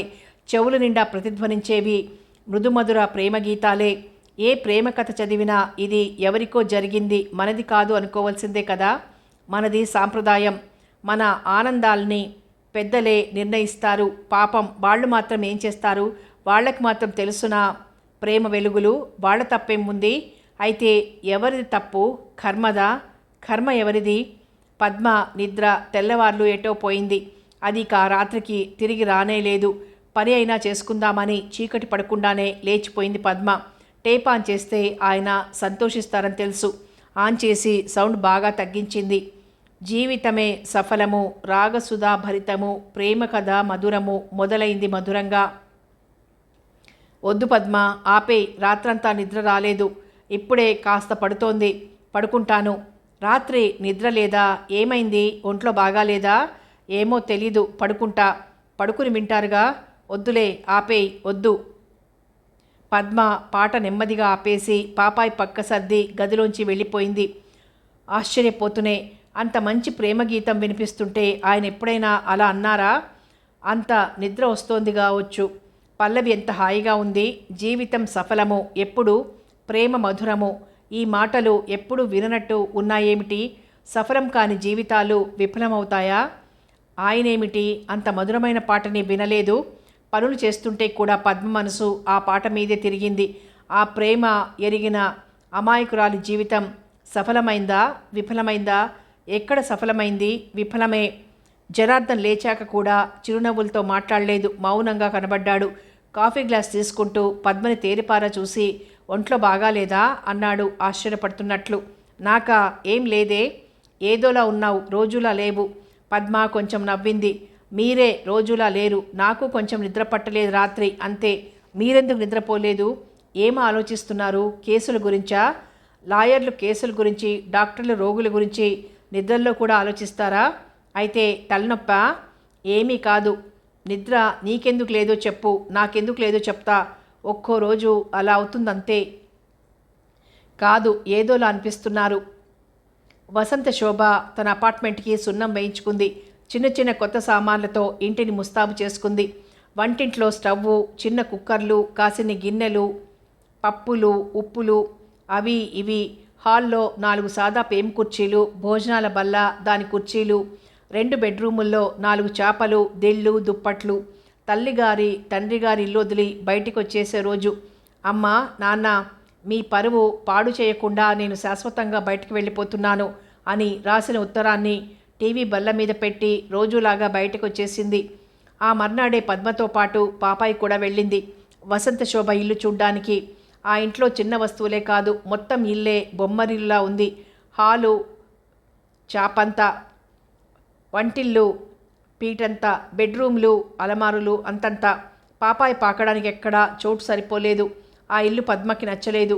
బెడ్రూమ్లు రెండెందుకే శోభ, సింగిల్ బెడ్రూమే కాస్త పెద్దది చేస్తే బాగుండేది కదా అంది. అదేమిటే, ఎప్పుడైనా సమీర్ పేరెంట్స్ వస్తూ ఉండరా? వస్తే 4 రోజులు ఉండరా? బెడ్రూమ్ ఒక్కటైతే ఎలాగే, ఇంకో ఇల్లు మంచిది దొరికితే మార్చుకోవచ్చులే అంది శోభ. నువ్వు సమీర్ వాళ్ళ ఇంటికి వెళ్ళుండవా? వాళ్ళ ఇల్లు ఇంకా చిన్నది, అది దూరం కూడా. నా ఆఫీస్కి అస్సలు కుదరదు. ఎప్పుడైనా వెళ్తా కానీ రోజు అక్కడ ఉండడం కుదరదు. మీరిద్దరూ అలాగే అనుకున్నారా? అతను చెప్పిందే ఇది. వాళ్ళ ఇల్లు ఇరుకే కానీ అందుకే కాదు, వాళ్ళ నాన్న అప్పుడప్పుడు తాగుతున్నాడట. మళ్ళీ ఇంట్లో రోజు ఎండు చేపో ఉప్పు చేపో ఏదో ఒకటి ఉండాలట. ఆయన కోసం మనం వేరుగానే ఉండాలి అన్నాడు సమీర్. అయితే ఇతని కోసం నువ్వు ఉప్పు చేపలు వండాలా ఏమిటే? శోభ బాగా నవ్వింది. పాపం అలా అనకే, అతను అప్పుడే చాలా మానేశానన్నాడు. ఇంకా గుడ్ల పిచ్చి వదల్లేదన్నాడు. అయ్యో, అలా చెయ్యకు సమీర్, నీకు ఇష్టమైనట్టే తిను. కాకపోతే ఆ గిన్నెలన్నీ వేరుగా పెట్టు, శుభ్రంగా ఉంచు అన్నానంతే. నవ్వాడు పద్మ. మనవాళ్లల్లో కూడా ఆ తిళ్ళన్నీ తినేవాళ్ళు తాగేవాళ్ళు కనపడడం లేదు ఇప్పుడు. ఆఫీస్లో లంచ్ టైంలో నా పక్కనే, నా ముక్కు పక్కన అందరూ తింటారు. ఆ కబుర్లొద్దులే, ఇంకేమైనా చెప్పు. చిన్నప్పటి నుంచి బ్రహ్మాండమైన గదుల్లో తిరుగుతూ పెరిగిన శోభ తన చిట్టి గృహంలో కళకళలాడుతూ తిరుగుతోంది పాపాయినెత్తుకొని. మా ఇంటికి వచ్చిన మొదటి చుట్టం ఇది అంది. పద్మ నవ్వి, నీ దగ్గరికి మీ వాళ్ళెవ్వరూ రారు, బంధువుల బెడ తప్పిందిలే నీకు అంటే. ఎంత చల్లని మాట చెప్పావే అని మెచ్చుకుంది శోభ. ఇల్లు చిన్నదే గాని సామాన్లు లేక అదే విశాలంగా కనబడుతోంది. నేలంతా తళతళ్లాడేలా కడిగి తుడిచి ఉంచింది శోభ, పాపాయి వస్తే పాకుతుందని. నేల మీద గుప్పెడు మరమరాలు పోసి పాపాయిని కింద వదిలేస్తే అది మరమరాలు వెంటబడి ఆడుతూ ఉండిపోయింది. ఫ్యాను గాలికి మరమరాలు చెదిరిపోతుంటే పాపాయి వాటి కోసం ఎగురుతూ వేటాడడం చూస్తూ స్నేహితురాళ్ళిద్దరూ తెగ నవ్వారు. వేటలో పాపాయి మునిగిపోతే ఇద్దరికీ బాగా కబుర్లు చెప్పుకోవడానికి వీలైంది. ఆ చిట్టి ఇంట్లోనే మళ్ళీ మళ్ళీ తిరిగి చూసింది పద్మ. వంటగది మరీ ఇరుగ్గా ఉందే, నువ్వు ఇక సంతోషంతో లావు అవ్వకూడదు సుమా అంది. శోభ నవ్వింది. అవును, ఈ వంటగది నా ఆరోగ్యానికి మంచి హెచ్చరిక. ఇదంతా సమీర్ వచ్చి చూశాడా? అతనికి నచ్చిందా? అతనికి ఇల్లు నచ్చాలా, నేను నచ్చాలా? అమ్మో అలా అనుకు, ఇల్లు ప్రభావం చాలా ఉంటుంది మనసు మీద. వాస్తు అనుకోకు సుమా, మా అద్దె ఇల్లు నాకు మూల మూల నచ్చుతుంది. ఇల్లు అంత నచ్చకపోతే మీ ఆయన నచ్చడం కొంచెం తగ్గుతుందా? నవ్వింది పద్మ. ఏమో తగ్గదేమో పద్మ. భర్త అనే మనిషి ఎలా ఉండాలో నాకు అర్థమైంది మీ ఆయన్ని చూశాకే. మా నాన్నను చూసి కాదు, మీ నాన్నను చూసి కాదు, పాపాయి నాన్నను చూసి. ఆయనకి మిగతా వాళ్ళకి చాలా తేడా ఉందని తెలుస్తోంది కానీ ఆ తేడా ఎందుకుందో తెలీదు. నీకైనా తెలుస్తుందా? నిజమేనే శోభ, నాకు ఆశ్చర్యమే. ఎన్నడూ చిన్న పొరపాటు మాట రాదు. నేనే పొరపాటుగా అంటానేమోనని జాగ్రత్తగా ఉంటాను. భయం అనుకోకు, అసలు మాటలు ఎక్కువగా ఉండవు. మాట్లాడుకోవాల్సిందేమీ లేనట్టుంటుంది. పాటల గురించి అయితే బాగానే మాట్లాడతాంలే. అదే చూశాను నేను. సమీర్తో అంటానప్పుడప్పుడు. అతను నవ్వుతూ వింటాడు. ఒకసారి ఏమన్నారంటే, ముందు చదువు గ్యారంటీ, బతుకు తెరువు ఉండాలి. జనార్దన్ గారికి అలా ఉన్నాయి. కొంచెం చిన్నతనం నుంచి ఏదైనా కళ మీద ఆసక్తి ఉండాలి. ఆయనకు అలా ఉంది. ఆ కళంతా మనకే రావాలని కాదు, కళని గుర్తించగలిగితే చాలు. చిన్నప్పుడు మంచి స్నేహం ఉంటే మన ఆలోచనలు మృదువుగా అవుతాయి. పెద్దయ్యాక వచ్చిన మనిషితో జీవితం కలిస్తే అలాంటి మంచి దారులన్నీ అందితే మనిషి ప్రవర్తనలో సాధుత్వం వస్తుందేమో అనుకుంటాను అన్నాడు. శోభ చెప్పిన సమీర్ మాటలు ఆసక్తిగా వింది పద్మ. సమీర్ గురించి ఏ మాట చెప్పినా పరీక్షగా వింటుంది. ఆశ్చర్యపడింది. మంచి అబ్బాయిలా ఉన్నాడు శోభ. నీ అనుమతి దొరికినట్టేనా? పిచ్చిదానా, నా అనుమతి ఏమిటి? నీకెంతో ఇష్టం కలిగింది, మంచి అబ్బాయినే ఎంచుకున్నావు. అదే కానీ పద్మ, మంచితనం కావాలి, అందం కావాలి, అవన్నీ నిజమే. అవన్నీ కావాలి కానీ మంచి వాళ్ళందరి మీద ఇష్టం కలుగుతుందా? అందమైన అబ్బాయిల్ని 10 మందిని చూడలేదా? ఎందరినో చూస్తాం. మనుషులెవరు కోతుల్లా ఉండరు, అందరూ బాగుంటారు. రూపాల్లో తేడాలు అంతే. నలుగురు మంచి వాళ్లతో, అందమైన వాళ్లతో పరిచయాలుంటే అందులో ఒక్కరి మీదే ఆసక్తి ఉంటుంది. ఏమిటది? ఇదే చాలా ఆలోచిస్తున్నాను నేను. నవ్వింది పద్మ. నీ ప్రేమ రహస్యం నీకే తెలియలేదా? అంత పెద్ద మాట వాడకే. నా మొహం, నాదేం ప్రేమ? కులం పిచ్చి లేకపోతే అదే నా పెద్ద ప్రేమ. పాపాయి నేలంతా పాకి అక్కడే నిద్రకి పడింది. వచ్చి 2 గంటలు దాటింది. వెళ్తానే శోభ, ఇంట్లో కొంచెం పని కూడా ఉంది. పొద్దున్న ఆయనకి బాగా లేనట్టుగా అనిపించింది.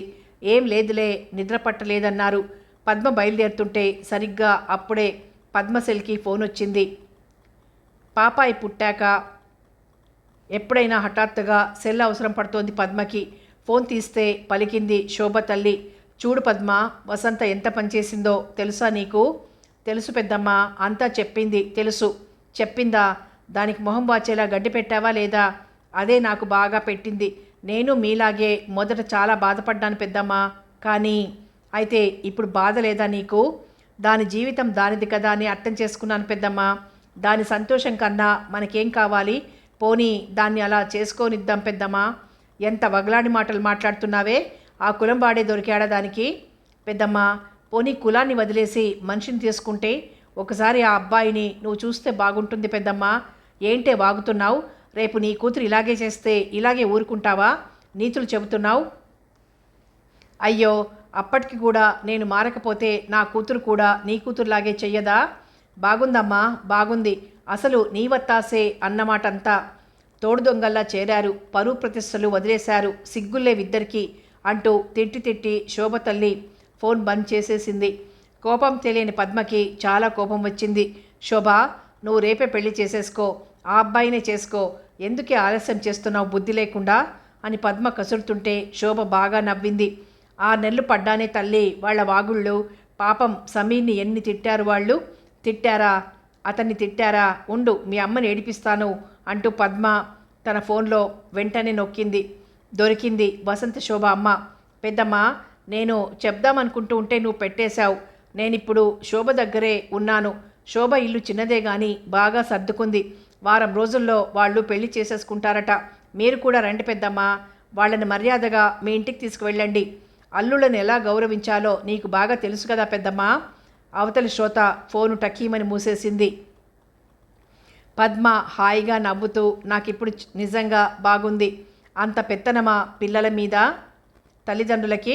శోభ, తొందరగా పెళ్లి చేసుకో, నీ జన్మ ధన్యమైపోతుంది అంది ఉద్వేగంగా. ఎప్పుడు కోపం ఎరగని పద్మ అంత తీవ్రంగా మాట్లాడుతుంటే శోభ నమ్మలేకపోయింది. పద్మ ఇంటికి వచ్చేటప్పటికి బాగా చీకటైంది. 7 దాటింది. జనార్దన్ కేసుల కాగితాలు చూసుకుంటూ పంకజ్ మల్లిక్ కంఠం నుంచి విషాద గీతం వింటున్నాడు. మై రోతా హూ ముజే మత్ మనా కరో అంటున్నాడు పంకజ్. నేను ఏడుస్తున్నాను, నన్ను ఆపకండి అంటున్నాడు మళ్ళీ మళ్ళీ. పద్మకు ఆశ్చర్యం వేసింది. జనార్దన్ విషాద గీతాలు అంతగా వినడు. లోపలికి వస్తూ ఆఫీస్కి వెళ్ళలేదా మీరు అంది. ఇవాళ అక్కర్లేదులే, పాప ఏడ్చిందా అన్నాడు. లేదు, పాపం నేల మీద మరమరాలు పోసి వదిలేశాను. ఫ్యాను గాలికి అవి అటు ఇటు పోతుంటే ఇది వాటి కోసం ఎలా పాకిందో. బాగా నవ్వాం, దాన్ని వదిలేసి కబుర్లు చెప్పుకున్నాం. బాగుందా శోభ ఇల్లు? బాగాలేదు, ఇరుకుమయం. దానికి పాపం అదే దొరికింది. ఇంకో ఇల్లు దొరికితే మారతానంది. అత్తగారు మావగారు వస్తారని వాళ్ళ కోసం కూడా ఒక గది సర్ది ఉంచింది. ఏమిటి పాట వింటున్నారు ఇంత శ్రద్ధగా? ఈ ట్యూన్ చాలా బాగుంటుంది, చాలా ఇష్టం నాకు. ఈ పాటకి తెలుగులో అర్థాలన్నీ రాసి పెడతావా ఎప్పుడైనా? ఎప్పుడైనా ఏమిటి, రేపు రాస్తా. నాకు చాలా మాటలు తెలియవు, డిక్షనరీ చూస్తే అన్నీ దొరుకుతాయి. ఏడ్చేవాళ్ళని ఆపవద్దంటాడా? పద్మ, ఎవరైనా దుఃఖపడుతుంటే వాళ్ళని దుఃఖపడనివ్వాలేమో. నన్ను ఆపకండి అంటాడు, ఏడవనివ్వండి అంటాడు. వాళ్లతో పాటు మనం కూడా నిజంగా దుఃఖపడితేనే వాళ్ళ దుఃఖాన్ని పంచుకున్నట్టు కదా. మనం బాధపడకుండా ఏడ్చేవాళ్ళని ఊరికే ఓదారిస్తే అది ఓదార్పా కాదు. ఒక మంచి కథ చదివాను పద్మ ఒకసారి, అది నాకు బాగా గుర్తుంది. ఒక ఆయనకి కొడుకు చచ్చిపోతే చాలామంది వచ్చి కూర్చుని ఏవేవో మాటలతో ఓదార్పులు చెప్తూ ఉంటారు. ఏడ్చే తండ్రి కూడా తను మాట్లాడతాడు. వాళ్ళందరూ పోయాక దూరంగా కూర్చున్న రైతుల దగ్గరికి వెళ్తాడు తండ్రి. వాళ్ళొక్క మాట కూడా అనరు, బొటబొట కన్నీళ్లు కారుస్తూ ఉండిపోతారు. తండ్రి కూడా వాళ్ళని పట్టుకుని ఏడుస్తాడు. వాళ్ళు తన దుఃఖాన్ని నిజంగా పంచుకుంటున్నారని నమ్ముతాడు. చెప్పారు మీరు, తెలుసు నాకు. పాపాయికి తొందరగా నీళ్లు పొయ్యాలి. అక్కడ నేలంతా పాకింది. నేల శుభ్రంగానే ఉంది, కానీ ఇది నిద్రకి పడిపోతోంది. దీనికి అన్నం పెట్టి పడుకోబెడతా. ఆ కథ రాసిందెవరు? బెంగాలీ కథ ఏదో అన్నారప్పుడు. అవును, అనువాద కథ నేను చదివింది. మీరు కూడా లేచి స్నానం చేసేయరాదు, తర్వాత మాట్లాడుకోవచ్చు. అవును, నేను మాట్లాడాలనుకున్నాను నీతో. రాత్రే మాట్లాడాలనిపించింది. నువ్వు నిద్రపోతున్నావని లేపలేదు. నేనెక్కడ నిద్రపోయాను రాత్రి? తెల్లవార్లు నిద్రే లేదు. ఏం మాట్లాడాలనుకున్నారు? పాపాయి పని చూడు ముందు. నేను ఈ కాగితాలు కొంచెం చూసి లేస్తా. పర్వాలేదు, కొంచెం చెప్పండి. ఏం మాట్లాడాలనుకున్నారు? నవ్వి, కొంచెం కాదు, చాలా చెప్పాలి. చెప్పాలి కాదు, చెప్పుకోవాలి. తర్వాత మాట్లాడుకుందాంలే పద్మ. కొత్తగా మాట్లాడుకునేది ఏముంటుంది? అసలు దేని గురించి? అందుకే నిద్ర పట్టలేదా మీకు? కొంచెం చెప్పండి, నాకు భయంగా ఉంది. నవ్వాడు. భయపడేది కాదు, పడితే విచారపడాలి. అమ్మో, అయితే మరీ భయపడాలి. ఒక్క మాట చెప్పరాదు. దేన్ని గురించి? నాకు ఈ కాగితాల పని చాలా అర్జెంటు. నీ పని నీకు ఇంకా అర్జెంటు. అది చూడు పద్మ, తర్వాత మాట్లాడుకుందాం. పద్మ కొంచెం నవ్వి పాపాయితో వెళ్ళిపోయింది.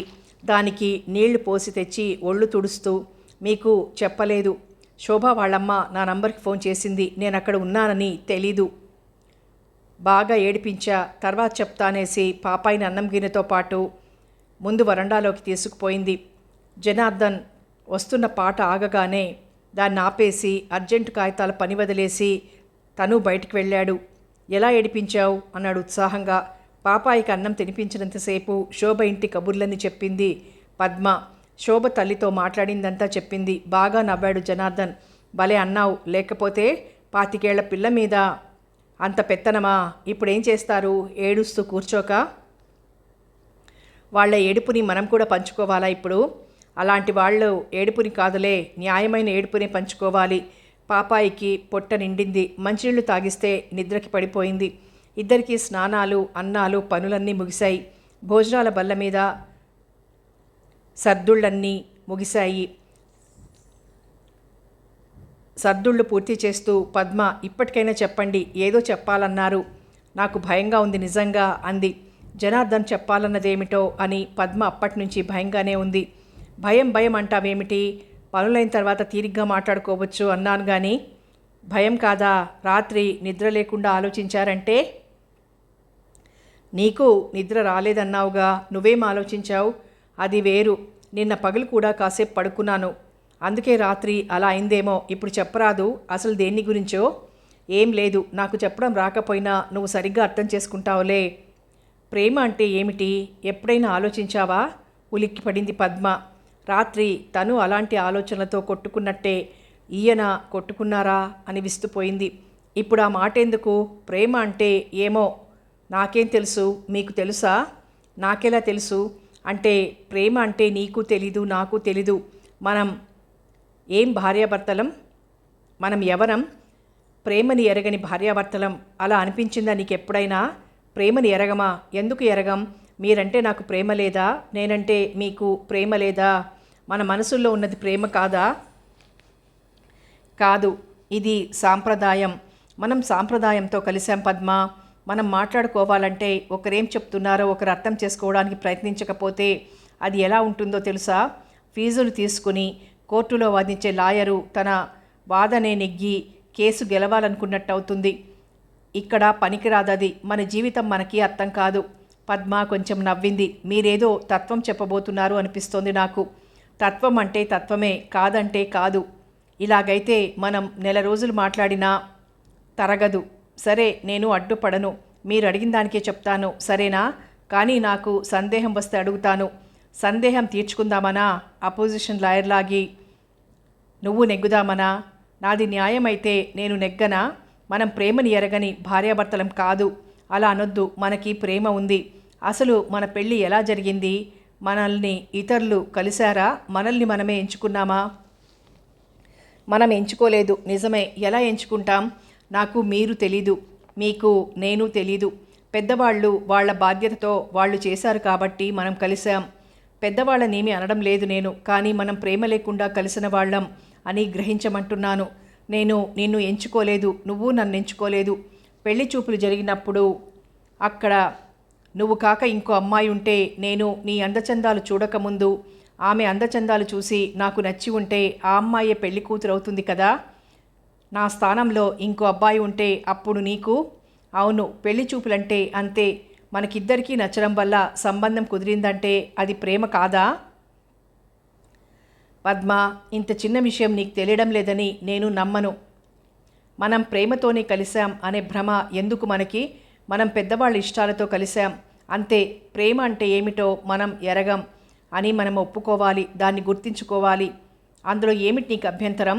నేను కాదనడం లేదు. మనం మన ఇష్టాలతో ఎందుకని కలవకపోయినా కలిశాం, సుఖంగా ఉన్నాం. ఇప్పుడు మనకి ఆ పాత విషయం ఎందుకు? ఎందుక? ప్రేమ అనేది మానవ జీవితంలో గొప్ప ఆనందం, గొప్ప వెలుగు, గొప్ప కాంతి. మన జీవితాల్లో ఆ వెలుగు లేదే. అది తెలుసుకోవడానికి పెళ్ళికి ముందే ఈ జ్ఞానం ఉంటే ప్రేమ ద్వారా తప్ప పెళ్ళికి ఒప్పుకోకూడదెవ్వరు. అంటే మీ పెళ్ళి గురించి మీరు పశ్చాత్తాపపడుతున్నారా? అసలు విషయం అర్థమైతే నువ్వు కూడా పశ్చాత్తాపపడాలి. మనం కలవడం ప్రేమ ద్వారా జరిగి ఉండవలసింది అని నీకు మాత్రం అనిపించడం లేదా? మీకు ఎప్పటి నుంచి ఆలోచనలు? స్పష్టంగా అర్థమైంది రాత్రి నుంచే. అసలు పెళ్లికి ముందు ప్రేమ గీతాల్ని అర్థం చేసుకునే తెలివే లేదు. దో నైనా హంపర్ జులూం కరే పాట ఏనాటి నుంచో వింటున్నాను. మొదట్లో దాన్ని ఎలా అర్థం చేసుకున్నానో తెలుసా? జులూం అంటే దాన్ని ఏదో కోపంలాగా అర్థం చేసుకుని ఎవరో అమ్మాయి కోపంగా చూస్తోంది అనుకున్నాను. భాష తెలియని గోల, కవిత్వం తెలియని గోల, ఏ స్పష్టత లేదు. మనకి పెళ్ళికి ముందే పరిచయం ఉంటే ఎంత బాగుండేది. లేఖలు రాసుకోవాలి, అప్పుడప్పుడు కలిసి అభిప్రాయాలు చెప్పుకోవాలి. అలా కొంతకాలం జరిగితే ఈ మనిషితో కలిసి జీవించాలి అనిపించాలి. అది గాఢంగా అనిపించాలి. అంతేకాదు, ఈ మనిషి దొరక్కపోతే నేను ఇలాగే ఒంటరిగానే ఉండిపోతాను అనిపించాలి. అంత గాఢ ప్రేమని తెలుసుకోవాలి. దేవదాసుకిలాగా. అది మనుషులకి సాధ్యం, జంతువులకి కాదు కదా. పద్మ కొంచెం నవ్వింది. దేవదాసు మంచివాడే గాని పిరికివాడు కదా. అతను ప్రేమని ఎంత అర్థం చేసుకున్నాడు? ఎంత సాధ్యమో అంత అర్థం చేసుకున్నాడు. పెద్దవాళ్ళ ఆధిపత్యం వల్ల, వాళ్ళ డబ్బు మదం వల్ల అతను నాశనమయ్యాడు. కానీ అతని హృదయం గాఢమైన ప్రేమని అనుభవించింది. అతని జీవితం వృధాగా నాశనమైందని నాకు అనిపించదు. ఎవరైనా ఒక మంచి ఆదర్శం కోసం, ఒక మంచి ఉద్యమం కోసం పోరాటంలో మరణిస్తే వాళ్ళు నాశనమైనట్టా? కాదు. అలాగే దేవదాసు తన తప్పుకి పశ్చాత్తాపంతో ప్రేమ కోసం తపిస్తూ మరణించాడు. అది నాశనం అవడం కాదు, మానవ జీవితానికి అందే అందం, అంతా అనుభవించాడు. ప్రేమ కాంతితో ఒక్క కిరణం కూడా ఎరగని మనం భార్యాభర్తలం అని విర్రవీగినా అది రెండు అడవి జంతువుల కలయిక కన్నా తేడా కాదు. అన్నీ కలుస్తాయి, అవి పిల్లల్ని కంటాయి. మన బతుకులు వాటిలాగే అయినట్టు కాదు. ఎక్కడ మొదలైంది మన జీవితం? ఒక రాత్రి గదిలో. అంతకుముందు ఇద్దరి మధ్య ఒక్క మాట లేదు. పెళ్లి చూపుల్లో ఎవరికైనా 4 మాటలు జరిగితే అది పెళ్లి వ్యాపారమే. షాపుకు వెళ్ళి వస్తువుల్ని ఎంచుకునేటప్పుడు అలాగే మాట్లాడదాం. పద్మకి చాలా కుంగిపోయినట్టయింది. మీరు చాలా దిగులు పడుతున్నారు కదూ అంది. అందుకే ఇది విచారపడే సంగతి అన్నాను. పద్మ, పాపాయి ఎవరిని ప్రేమించినా మనమిద్దరం అడ్డం పడకూడదు. పద్మ ఆందోళనలో కూడా కొంచెం నవ్వింది. నేల మీద మరమరాలు ఏరుకుంటూ పాకే పాపాయి ప్రేమగాథ గురించా మాట్లాడుకోవాల్సింది? అది మన కులం కుర్రాన్ని ప్రేమించానంటే దానిష్టం. ఆ కులం ఈ కులం అని మనం బోధిస్తే అది అలాగే అయిపోవచ్చు. మనం బోధించం. జీవితాలు కలవాల్సింది ప్రేమ వల్ల, కులాలు మతాలు అని పిచ్చి పిచ్చి వాటి వల్ల కాదు. మొన్న ఒకసారి మీరు పొద్దున పేపర్ చూడగానే ప్రేమలంటే అసహ్యం వేస్తుంది అన్నారు. ఆ రోజు వార్తలు అంత చీదరగా ఉన్నాయి. ప్రేమించు అని అతాట్టి చేస్తాడా? కత్తి చూపించి బెదిరిస్తాడా? దానికి ప్రేమ అని పేరు పెట్టుకుంటే ఎంత రోత! జులాయి వెధవలు. తుక్కు సినిమా ప్రేమలు కాదు నేను మాట్లాడే ప్రేమ. దేవదాసు ప్రేమని, బాటసారి ప్రేమని, అనార్కలి ప్రేమని తీసుకో. అయ్యో, అవి 3 సక్సెస్ కాలేదు. సక్సెస్ అంటే ఇద్దరూ కలవని మానని, అది నిజమైన ప్రేమలవి. జానపద కథల్లో ప్రేమలు ఎలా జయిస్తాయో తెలుసా? రాజకుమారికి తోటమాలికి ప్రేమ. కానీ తోటమాలి పేదవాడు, వాడు ధనవంతుడైపోవాలి. ఎలా అవగలడు? మహిమలతో మంత్రాలతో ఒక మాంత్రికుణ్ణి పట్టుకుని వాణ్ణి చంపేసి ఆ గుహలో ఉన్న ధనరాశుల్ని ఒల్లుకుంటే రాజకుమారితో వైభవంగా పెళ్ళి. అంటే ఇద్దరూ సమాన స్థాయిలో ఉంటే తప్ప వాళ్ల పెళ్లి జరగడం సాధ్యం కాదని, వాళ్ల ప్రేమ జయించదని జానపద కథలు చదివి కూడా నేర్చుకోవచ్చు. పద్మ ఆశ్చర్యంగా కొత్త సంగతి విన్నట్టు చూసింది. అవును, నిజమే. శోభకి సమీర్ నచ్చాడంటే అతనికి చదువు, ఉద్యోగం ఉన్నాయి కాబట్టి. కానీ అతని తాతలాగే అతను కూడా చెప్పులు కొట్టుకుంటూ కూర్చుంటే అతనికి శోభకి కలుస్తుందా అసలు? ఇద్దరి పరిస్థితులు సమానమైతేనే కదా ప్రేమ దాకా పెళ్లి దాకా పోయేది. మరి చెప్పులు కుట్టేవాడు ఆ పనే మానేస్తే చెప్పులు ఎలా దొరుకుతాయి? చెప్పులు సమీర్ కుట్టకపోతే చెప్పులు దొరకడం లేదా? అతను కూడా చెప్పులు కొనుక్కోవలసిందే. అక్కడైనా ఎవరో ఆ పని చెయ్యాలి కదా. అక్కడైనా చెప్పులు కుట్టే ఉద్యోగం ఉండాల్సిందేగా. చెప్పులు తయారు చేసే ఉద్యోగం వాడిని శోభ ఇష్టపడేదా? జనార్దన్ కొంచెం తెల్లబోయాడు. అవును పద్మ, మంచి ప్రశ్న. ఆ పని ఒకరు మానేసినా ఇంకొకరు చేయాల్సిందేగా. చెప్పుల పని చేసే ఆ మనిషి అందరితోటి సమానం ఎలా అవుతాడు? చాలా చిక్కు ప్రశ్న తెచ్చావు. పద్మ కొంచెం నవ్వింది. ప్రేమల కన్నా చెప్పులే అవసరం బాబు. మీరన్నట్లు ప్రేమ లేకుండా కోట్ల మంది భార్యాభర్తలు బతుకుతున్నారు, కానీ చెప్పులు లేకుండా ఎవ్వరికి గడవదులేండి. మన ప్రేమల చర్చ చెప్పుల మీదికి పోయిందేమిటి? దానికి దీనికి ఏదో సంబంధం ఉందన్నమాటే.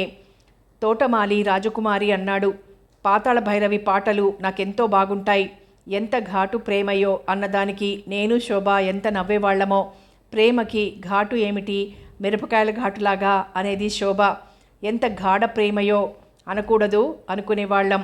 రాజకుమారి అంటే ఎవరు? ధనవంతుల పిల్ల. దానికేం తెలివేడుస్తుంది? తోటమాలికి చదువా సంధ్య? వాళ్ల పాటకి ఆ ఘాటు భాష సరిపోతుందిలే అనుకుని రాసుంటారు కవి. ఆ పాటలు నాకు చాలా బాగుంటాయి.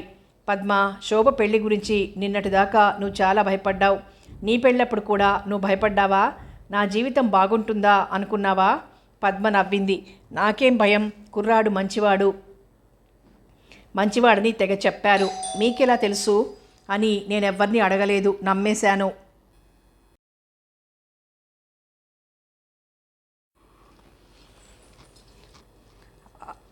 అదో ఆనందం. లగ్నం పెట్టినప్పటి నుంచి ఇల్లంతా పెళ్ళిళ్ళు, పెళ్లి సందడి, నగల కబుర్లు, బట్టల కబుర్లు, పౌడర్లు, సెంట్లు, పూలదండలు. రోజులు తొందరగా గడవడం లేదే అని విసుగు. పెళ్లి కోసం ఎదురు చూసానే కానీ నాకేం భయం వేయలేదు. మీరేమన్నా భయపడ్డారా? నిజం చెప్పండి. నమ్ముతావా? ఎందుకు నమ్మను? పెళ్లి చూపుల నాటి నుంచి నేను కలల్లో తేలిపోయాను. మరి మనం ప్రేమతో కలవలేదంటారేం? ఇద్దరం ప్రేమతోనే ఎదురు చూశాం. కాదు, అది ప్రేమ కాదు. పెళ్లి నిర్ణయం జరిగిపోయాక కన్న కలలు అవి. సంతలో పశువుల్ని చూసినట్లు పెళ్లి చూపుల్లో చూసుకున్నాం. పెద్దవాళ్ళు ఏదో చెప్పారు కాబట్టి ఒప్పుకున్నాం. తర్వాత మనసుల్లో భార్యాభర్తల సంబంధం ఏర్పడిపోయింది. నేను నీకు భర్తని, నువ్వు నాకు భార్యవి. నా కలలు అందమైన భార్య దొరుకుతోందని, నీ కలలు కూడా అలాంటివే అవుతాయి. పెళ్లి చూపుల్లో ఎదుటి మనిషి నచ్చకపోతే ఒప్పుకుంటారా? బలవంతపు పెళ్ళిళ్ళ సంగతి కాదు. మనం నచ్చే ఒప్పుకున్నాం. నచ్చడం ప్రేమ కాదా? కాదు. ఆ నచ్చడం పెళ్లి స్పృహ లేకుండా జరగాలి. శోభ సమీర్ని పెళ్లి చూపుల్లో చూసి ఇష్టపడిందా? ఆ ఆలోచన లేకుండానే పరిచయమైంది. పరిచయం పెరిగాకే, ఒకరేమిటో ఒకరికి తెలిసాకే ఇద్దరికీ కలిసి బతకాలనే కోరిక కలిగింది. ప్రేమ కలిగాకే పెళ్లిదాకా వెళ్ళాలి. మనకలా జరిగిందా? అలాంటి పరిచయమా మనది? కొందరికి అలా జరుగుతుంది, అందరికీ అలాగే జరుగుతుందా? అది జరిగిన వాళ్ళ ఆనందానికి, జరగని వాళ్ళ ఆనందానికి తేడా ఉంటుందా, ఉండదా? ఏం తేడా? వాళ్ళు భార్యాభర్తలే అవుతారు. అలా అవ్వాలనే తప్పిస్తారు. వాళ్ళు ప్రేమ, ఆనందం తెలిసిన భార్యాభర్తలు. మనం దాని మొహం తెలియని సాంప్రదాయ భార్యాభర్తలం. ఆశ్చర్యంగా లేదు? పద్మ నిరుత్సాహంగా నవ్వింది. నిజమే గాని ఇప్పుడు మాత్రం ఏమిటి లోటు మనకి? సంతోషంగా లేమా? నా మీద మీకు ఇష్టం, మీ మీద నాకు ఇష్టం. ఇది ప్రేమ కాదా? పద్మ, ఇది కోర్టు కాదు. నా కేసు నెగ్గాలా అని కాదు. ఇక్కడ అపోజిషన్ లాయర్లాగే మాట్లాడుతున్నావు. ఇలాగైతే ఇంత మాట్లాడుకోవడం ఎందుకు? దండగా, టైం వేస్ట్. నువ్వు తెలివి లేని దానివి కాదు. మనం సంతోషంగానే ఉన్నా అందులో లోటు కూడా ఉందంటున్నాను నేను. అది అర్థం కావడం లేదా నీకు? సరే, ఒప్పుకుంటాను. ఆ లోటుని అర్థం చేసుకుని ఇప్పుడేం చేయగలం? లోటుని ఎలా తీర్చుకోగలం? ఏమీ చెయ్యలేని లోటుని ఇప్పుడు తీర్చుకోలేం. కానీ మన సంబంధం ఎలాంటిదో అర్థం కూడా చేసుకోలేమా? మాది ప్రేమే అనే భ్రమల్లో ఉండిపోతామా? భ్రమల్లో ఎందుకుంటాం? ఉన్నదాన్ని అర్థం చేసుకుందాం. మన సంబంధంలో నాకే అసంతృప్తి లేదు. మీకేమైనా ఉందా? నాకు అసలే లేదు. కానీ నిజం అర్థమైతే అసంతృప్తి ఇద్దరికీ ఉండాలి. మాటి మాటికి భయపెట్టకండి. మనం ప్రేమగానే బతుకుతున్నాం. మన మధ్య ప్రేమ ఉంది. ఆ ఉన్నది చాలు మనకి. ఉంది, కానీ ఇది సాంప్రదాయ ప్రేమ. భార్యాభర్తలం ఇలా ఉండాలి అని నేర్చుకున్నాం. అంతే. ఒకే కులం, ఒకే శాఖ, ఆర్థికంగా ఒకే స్థాయి. మనం కలవడానికి ఎటునుంచైనా అణువంత సాహసం, అణువంత ఎదురుచూపులు జరిగాయా? ఒక్క పూట పెళ్లి చూపులతో అయిపోయింది. అది తలుచుకుంటే ఇప్పుడు చాలా సిగ్గుగా ఉంది నాకు. ఇప్పుడు మనం సామరస్యంగానే ఉన్నా ఇది సహజమైన ప్రేమ కాదు. మనల్ని ప్రేమ కలపలేదు. హృదయాల్లో ఒక కాంతితో ప్రారంభం అవ్వలేదు మనం. పద్మ, ఒక సంగతి ఇప్పుడే గుర్తొచ్చింది. ఏ దేశంలో జరిగిందో గుర్తులేదు కానీ ఒక రాజకుమారుడు ప్రేమ కోసం సింహాసనం వదిలేశాడని చదివాను. అది కథ కాదు, చరిత్రే. నిజ జీవితాల్లో కూడా అలాంటి ప్రేమలున్నాయని నమ్మాలి. అనార్కలి కథ కూడా నిజంగా చరిత్రే అంటారు. ఆమె చుట్టూ సజీవ సమాధి, గోడలు లేచిపోతుంటే తన ప్రేమ గీతం తను పాడుకుంటూ నిర్విచారంగా సమాధి అయిపోతుంది. అంతంత సాహసాలకు మనం అనర్హులమే గాని 2 ప్రేమలేఖలు చదువుకుని ఆనందం కూడా మనం ఎరగం. పద్మమోహంలో విషాదం పరుచుకుంది. కళ్ళు చెమర్చాయి. కన్నీళ్లు జలజల రాలాయి. జనార్దన్ ఆశ్చర్యంగా చూశాడు. తప్పు పద్మ, ఊరుకో అన్నాడు. పద్మ చెమ్మగిలిన కంఠంతో అంది, ఒక మాట చెప్పనా? రాత్రి నాకు నిద్ర ఎందుకు లేదో మీకు తెలుసా?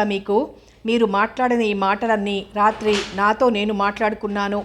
నాకు చాలా దుఃఖం వచ్చింది. నా దుఃఖాన్ని పంచుకోవాల్సిన మీరు గాఢ నిద్రలో ఉన్నారనుకున్నాను. ప్రేమ అంటే ఏమిటి, దాని శక్తి ఏమిటి అని తెలుసుకోవాలని ఎంత తప్పించానో. ఎలా తెలుస్తుంది? తెలియలేదు. మన సంబంధంలో ప్రేమ ఉందా అని వెతికాను. ఆ ప్రేమ కనపడలేదు. మా అమ్మకి నాన్నకి ఉండే తగువులు మన మధ్య లేవు. అయినా మన సంబంధం వాళ్ళ సంబంధం లాంటిదే అనిపించింది. భరించలేకపోయాను. తెల్లవార్లు కంటి మీద కునుకులేదు. ఏడ్చాను. నిద్ర కోసం కాదు. మన సంబంధం పరిమళం లేని పువ్వు అని అర్థమైంది. ఎక్కడో చదివాను. పరిమళం లేని గడ్డి పువ్వులెన్నో ప్రకృతిలో ఉంటాయి. ప్రకృతి వాటిని పోయిస్తుంది. ప్రకృతిలో అవి సహజంగానే బయలుదేరుతాయి. అలాగే మన సంబంధము అంతేనేమో అనుకున్నాను. జనార్దన్ ఆశ్చర్యపోతూ వింటూ ఉండిపోయాడు. పద్మ మళ్ళీ అంది, పెళ్లి చూపుల తర్వాత అయినా మీరు నాకు ఒక్క ప్రేమ లేఖ రాసి ఉండకూడదా అనుకున్నాను. అది చదువుకుంటే ఎలాంటి ఆనందం తెలిసేదో అనుకున్నాను. దానికి నేను జవాబు రాసేదాన్నో లేదో దాన్ని పట్టుకుపోయి మా అమ్మకు చూపించేదాన్నేమో కూడా. అంత మూర్ఖురాల్ని అప్పుడు నేను. కానీ ఇప్పుడు ఆలోచిస్తే ఆ ఉత్తరం శోభకి చూపించేదాన్ని, మా అమ్మకి కాదు. మీకొక్క ప్రేమలేఖ రాయాలని అనిపించలేదా? జనార్దన్ నవ్వాడు. రాస్తే అది ప్రేమలేఖ అయ్యేదా? ఎందుకవదు? ఎందుకవుతుంది? పెళ్లి నిర్ణయం జరిగిపోయింది. ఇక భార్యాభర్తలం. నేను నీకు రాసిన, నువ్వు నాకు రాసిన అవి భార్యాభర్తల ఉత్తరాలే, ప్రేమలేఖలు కాలేవు. పెళ్లి చూపుల కన్నా ముందే అవి లేకుండానే నీకు నాకు పరిచయం జరిగి పెళ్లి చూపులు కూడా జరగకపోతే మీరు నేను ఎలా పరిచయం అయ్యేవాళ్ళం? ఒకే చోట చదువు కాదు, ఒకే చోట ఉద్యోగాలు కావు, సంఘాలు కావు, ఉద్యమాలు కావు, ఆఖరికి దూరపు బంధుత్వాలు కూడా కావు. పరిచయం ఎలా అవుతామో? మనకు అసలు కలిసే అవకాశం లేదు. పెళ్లి చూపుల్లో కలిసినందుకే సంతోషించి ఉత్తరాలు రాసుకోవచ్చు, కానీ అవి ప్రేమలేఖలు కాలేవు. నువ్వు మీ ఊరు వెళ్ళినప్పుడు రాస్తే అవి ప్రేమలేఖలు అవుతాయా పద్మ ఆలోచనలో నుండి వెంటనే తేరుకుంది. ఇప్పుడు మనం మాట్లాడుకునే విషయం పెళ్లి కాని వాళ్ళకి తెలిస్తే ఎంత బాగుంటుంది. అది మళ్ళీ భ్రమ పద్మ. నిన్న జోగారావు కలిశాడు. చెప్పానా నీకు? చెప్పలేదనుకుంటా. మా ఊరు వారే, కొన్నాళ్ళు క్లాస్మేట్లే. ఒక అమ్మాయి వాడికి ఉత్తరం రాసింది. దాన్ని ప్రేమలేఖ అనాలేమో. అది వచ్చాక వీడికి కూడా ఆ అమ్మాయి మీద దృష్టి పడింది. ఇక పెద్దవాళ్ళు సమాచార సేకరణకు దిగితే జోగారావు కన్నా అమ్మాయి 10 నెలలు పెద్దదని తేలింది. ఇక వరహీనమని మొదలుపెట్టి ఆ సంబంధం వదిలేశాడు వీడు కూడా. ఆ తర్వాత వీడికే ఇంకో అమ్మాయి మీద దృష్టి పడితే జాతకాలు కలవలేదని అది వదిలేశాడు వీడే. నిన్న మాటల్లో ఏమన్నాడో తెలుసా? మనకి కావలసినట్టు జరుగుతాయా అన్నాడు. మనకి కావలసినట్టు కాకపోతే ఎవరికి కావలసినట్టు జరుగుతాయి అన్నాను. నవ్వాడులే. ఎలా జరగాలో అలా జరుగుతాయి అన్నాడు. అంటే తన అనుభవాల నుంచి ఏం తెలుసుకున్నాడు? తన పాత నమ్మకాలతోనే తన అనుభవాలకి అర్థాలు చెప్పుకున్నాడు.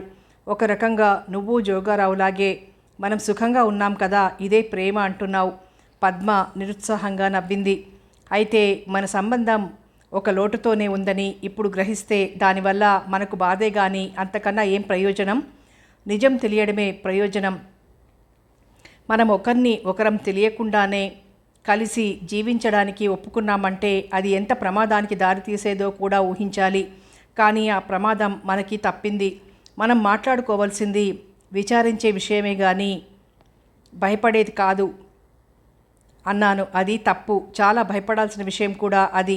ఎవరి స్వభావం ఏమిటో బొత్తిగా తెలియకుండానే కలిపిన మనిద్దరికీ సరిపడింది. ఎవ్వరికీ అసంతృప్తి రాలేదు. పద్మ, నేను ఎంతకాలం నుంచో ప్రేమ గీతాలు వింటున్నాను. ఊరికే వినడం కాదు, నాకు నచ్చిన సాహిత్యాన్ని నా మనసు నిండా పెట్టుకుంటున్నాను. పెళ్లి చేసుకుని ఇల్లు చూసుకుని చల్లగా కాలం గడపాలనే అనుకునేవాడిని ఎప్పుడు. కానీ పెళ్లి చేసుకునే మనిషిని ఎలా ఎంచుకోవాలో మాత్రం ఎవరూ చెప్పలేదు, ఎవరూ రాయలేదు, ఎవరూ పాడలేదు. కాదు, తప్పు చెప్తున్నట్లు ఉన్నారు, రాశారు. పాఠాలు ఏమని? నల్లని కురులు, నున్నని చెక్కిళ్ళు, ఎర్రని అధరాలు, సన్నని నడుములు, చారడేసి నేత్రాలు, అన్ని భాగాల్ని వర్ణించి పెట్టారు. సరే, అది అవసరమే. మరి విలువలు, గుణగణాలు, వాటిని చెప్పిన పాటలు, రాతలు ఎక్కడా దొరకలేదు.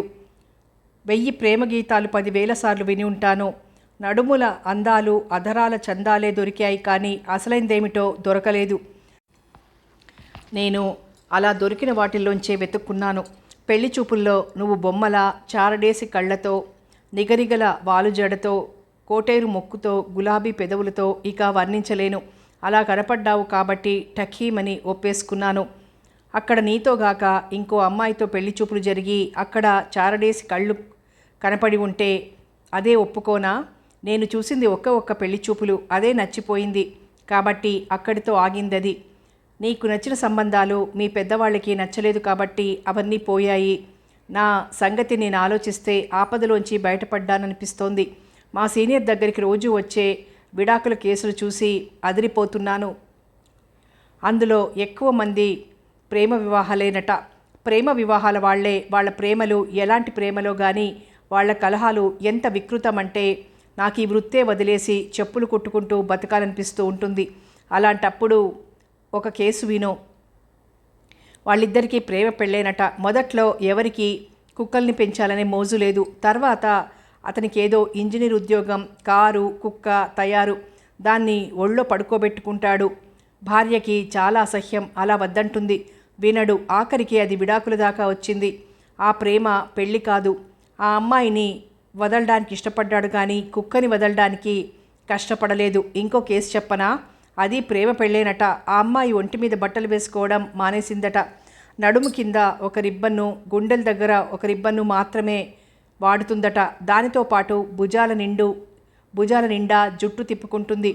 అతనైతే మర్యాదగానే బట్టలు వేసుకుంటాడు. ఆమెని కొంచెం హెచ్చరిస్తే నా హక్కు నాది, నేను బట్టలు వేసుకుంటానో విప్పుకుంటానో నా ఇష్టం అందట.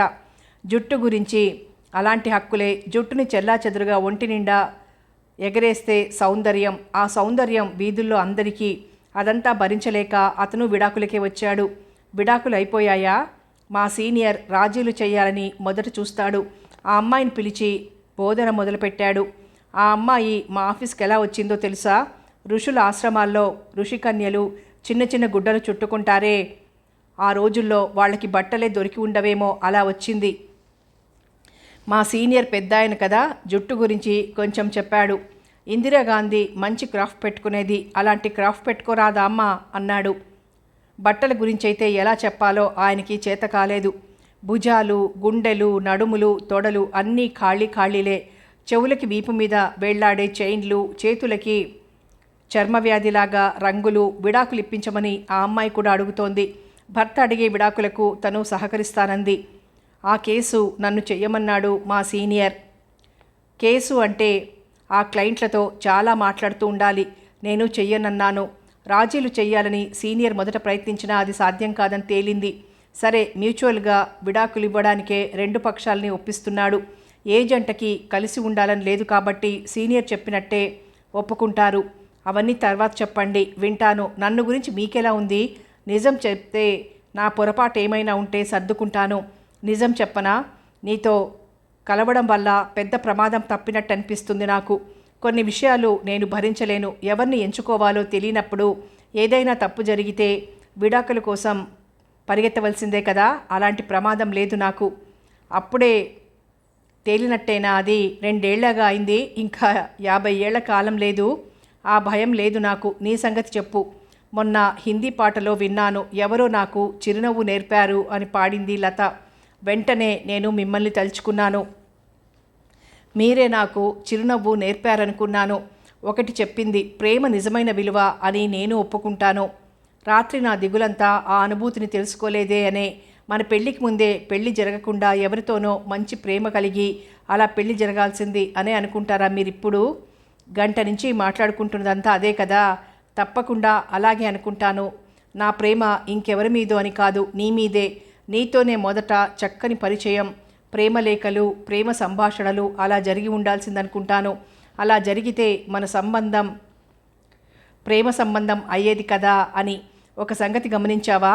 మనం రోజు వినే ప్రేమ గీతాలన్నీ ఎప్పుడు పాడుకున్నవి? వాళ్ళు కలిసి బతికి సంసారాలు ఇంకా ప్రారంభం కాకముందు. ప్రతి ప్రేమ గీతము పెళ్ళిళ్లకు ముందు పాడుకున్నదే. ఆ ఆనందం జీవితకాలం అంతా అంతర్గత శక్తిగా నిలిచిపోతుందేమో. ఏ ప్రేమ గీతమైనా ఆ భార్యాభర్తలు పాడుకున్నది కాదు. ఆడుతూ పాడుతూ పనిచేస్తుంటే అలుపు సొలుపేమున్నది అని భార్యాభర్తలు పాడుకుంటే అది ప్రేమ గీతం అవుతుందా? కానీ ప్రేమ చరిత్ర ఉన్న భార్యాభర్తల మీద ఆ ప్రభావం ఉంటుంది. మనకి అలాంటి గతం లేదు కదా. పద్మ మౌనంగా వింది. అవును, నా దిగులు కూడా అదే. అలా జరిగితే బాగుండేది, కానీ జరగలేదు. ఇంతసేపు మాట్లాడుకున్నాం, ఇప్పుడేం తేలినట్టు? ప్రేమతో కలిసిన వాళ్ళు కూడా తర్వాత భార్యాభర్తలే అవుతారు. వాళ్ళు ఎలా ఉంటారో మనం కూడా అలా ఉంటే మన లోటు తీరిపోదా? కాలం వెనక్కి తిరిగితే తప్ప ఆ లోటు తీరదు కదా పద్మ. అదే నిజం కదా. ఈ నిజానికి కళ్ళు మూసుకోకూడదు, దీన్ని అరాయించుకోవాలి. దేవదాస్ ఏమన్నాడు? మరపురాని బాధ కన్నా మధురమే లేదు, గతము తలచి వగచే కన్నా సౌఖ్యమే లేదు అన్నాడు కదా. ఆ 2 సూక్తులు మనకి సరిపోతాయి. గతాన్ని తలుచుకొని వగచడమే చేస్తున్నాం మనం ఇప్పుడు. దాన్ని గ్రహించడం కూడా సౌఖ్యమే. పద్మకది నచ్చింది. అవును, మరుపురాని బాధే ఇది. కానీ అందరి బాధ ఒకేలా ఉండదనిపిస్తోంది నాకు. ప్రేమకి గొప్ప శక్తి ఉంటే అలా కలిసిన వాళ్ళు కూడా ఒకళ్ళ మాటలకి ఒకళ్ళు విలువ ఇచ్చుకోలేకపోతున్నారే. రెండో మనిషి చెప్పేది మంచి మాట అయినా వినలేకపోతున్నప్పుడు ప్రేమశక్తి ఏం పని చేసినట్టు? నేనైతే దాన్ని ఎలా అర్థం చేసుకుంటానంటే అది ప్రేమే కాదంటాను. లేదా ప్రేమలో అనేక స్థాయిలు ఉన్నాయనుకోవాలి. వాళ్ళ ఇతర భావాల్ని బట్టే వాళ్ళ ప్రేమ స్థాయి ఉంటుందనుకోవాలి. జోగారావు అయితే ప్రేమ లేని పెళ్ళైనా ప్రేమ పెళ్ళైనా భార్య నుంచి పాత సాంప్రదాయాలే కోరుతాడు. కానీ ఉన్నత భావాలు గల వాళ్ళ ప్రేమ ఉన్నతంగా ఉండదా? తల్లి ప్రేమ, తండ్రి ప్రేమ, సోదర ప్రేమ, అలా ఏ ప్రేమ అయినా అందరి మనసుల్లోనూ ఒకే స్థాయిలో ఉండవని అనిపిస్తుంది నాకు. పిల్లల మీద తల్లులందరి ప్రేమ ఒకే గాఢత్వంతో ఉంటుందా? ఉండదు. అలాంటప్పుడు పెళ్లికి ముందు కలిగిన ప్రేమలు కూడా అందరి మనసుల్లోనూ ఒకే రకంగా ఉంటాయా? ఉండవు. ప్రేమించి పెళ్ళిళ్ళు చేసుకున్న వాళ్ళు ఇక జీవితాంతం చెక్కు చెదరని అన్యోన్యతతో ఉండిపోతారా? ప్రేమ వల్ల అది జరుగుతుందా? విడాకుల కేసుల గురించి నేను చెప్పిందేమిటి? కొందరు పూర్తిగా విడిపోతారు, కొందరు విడిపోకుండా కలతలతో గడుపుతూనే ఉంటారు. మరి ప్రేమ బలం ఏముంది? నాకేం తెలుసు, నేను చెప్పలేను. ఇంకో మాట చెప్పాలని ఉంది, కొంచెం ఆలోచించు. శోభ సమీర్ని రేపటి నుంచి ఏమండి ఏమండి అంటుందా? పేరుతోనే పిలుస్తుంది కదా. మనం కూడా ఆ మార్పు చేసుకోలేమా? నువ్వు నన్ను జనార్దన్ అని పిలవరాదు, కొంత లోటు తగ్గదు. అమ్మో అని పద్మ భయపడ్డట్టు చెవులు మూసుకుంది. వద్దు, నాకు చేత కాదు, అలా అనకండి, నేను అలా చెయ్యలేను.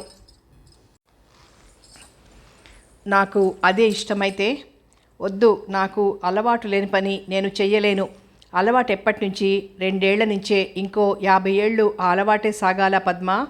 వద్దు, నిజంగా నేను అలా పిలిస్తే మీరు బాధపడతారు. నేనా? నన్ను అంత అర్థం చేసుకున్నావా? గదిలో పాపాయి కెవ్వు నరుస్తూ ఏడ్చింది. ఇద్దరూ గదిలోకి పరిగెత్తారు.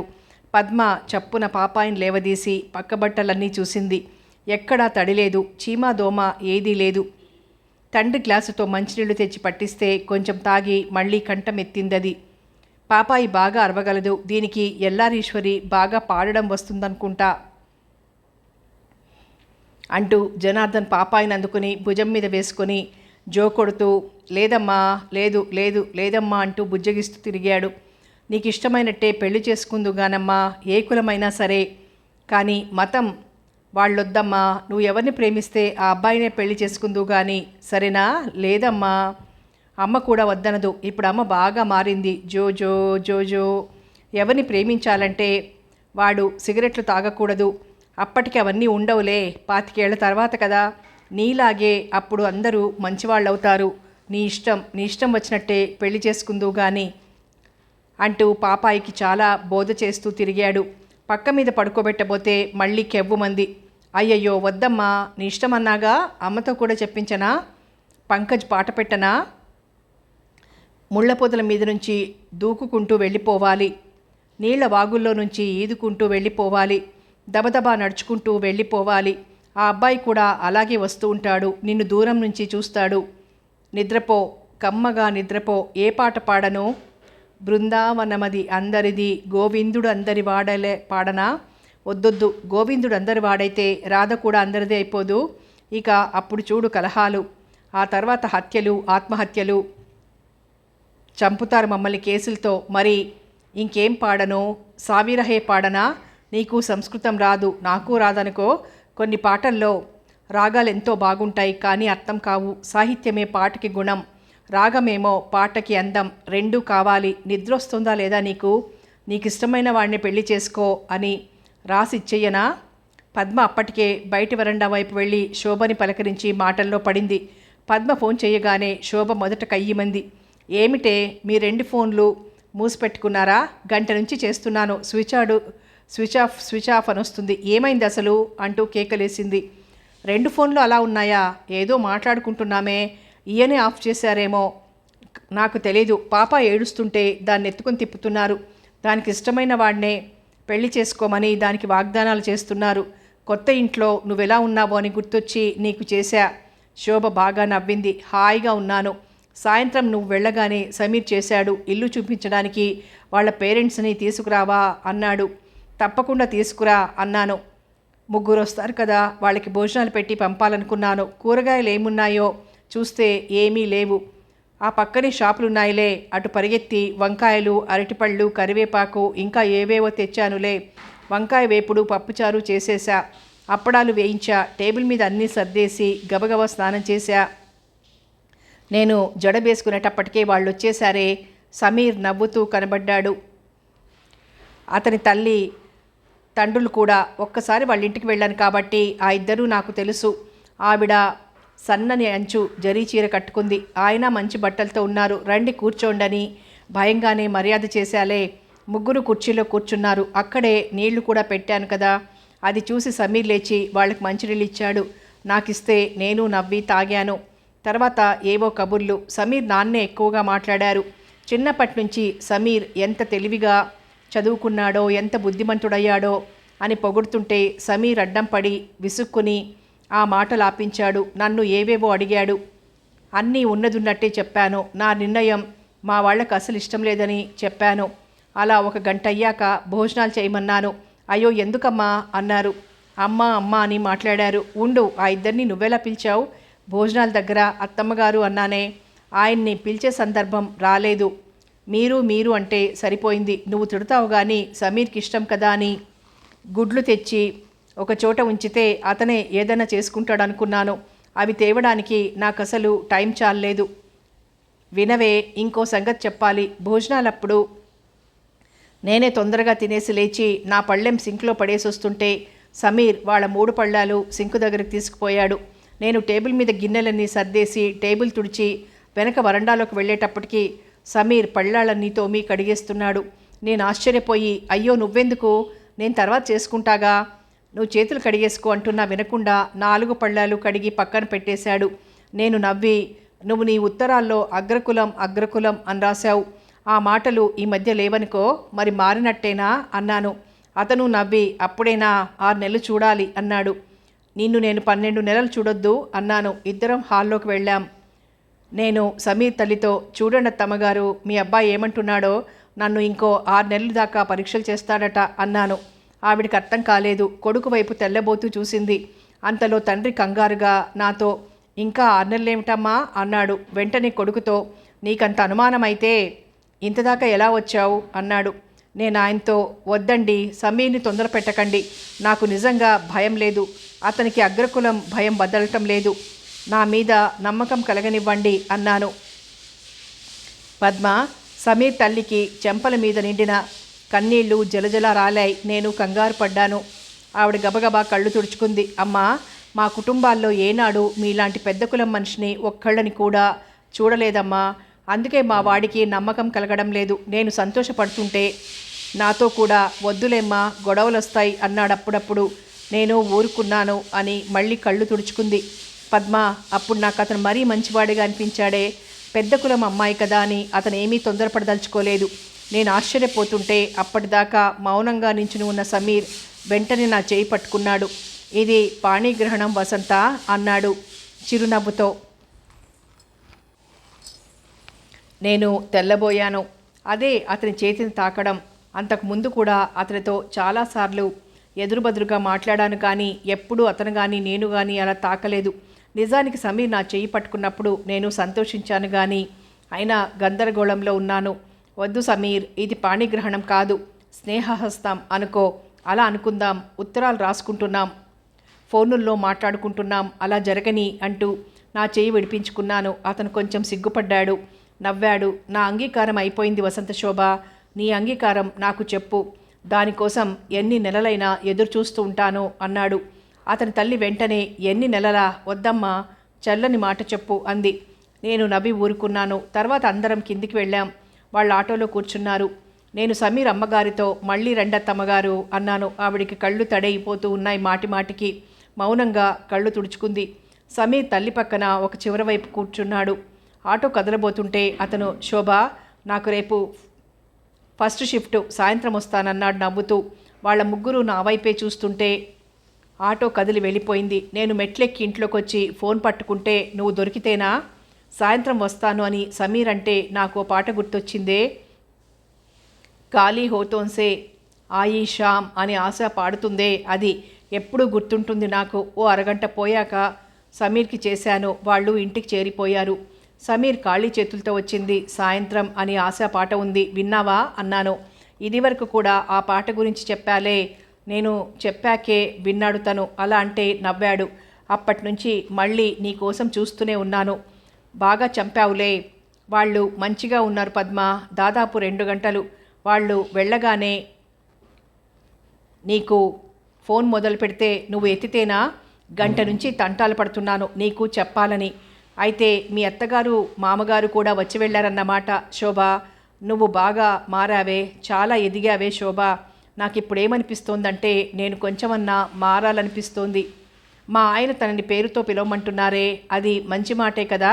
నేనెందుకు మారకూడదు అనిపిస్తోంది. కానీ శోభ, నిజం చెప్పు, నీకు తెలిస్తే చెప్పు. అలా పేరుతో పిలిస్తే మగవాళ్ళకి నచ్చుతుందా నిజంగా? మగవాళ్ళంటే మీ నాన్న మా నాన్న కాదు, పాపాయి నాన్న గురించి మాట్లాడు. ఆయన్ని నేను 2 ఏళ్ల నుంచి చూస్తున్నాను. ఆయన ఏ పేరుతో పిలవమని నీతో అన్నారంటే దాన్ని నేను నమ్ముతాను.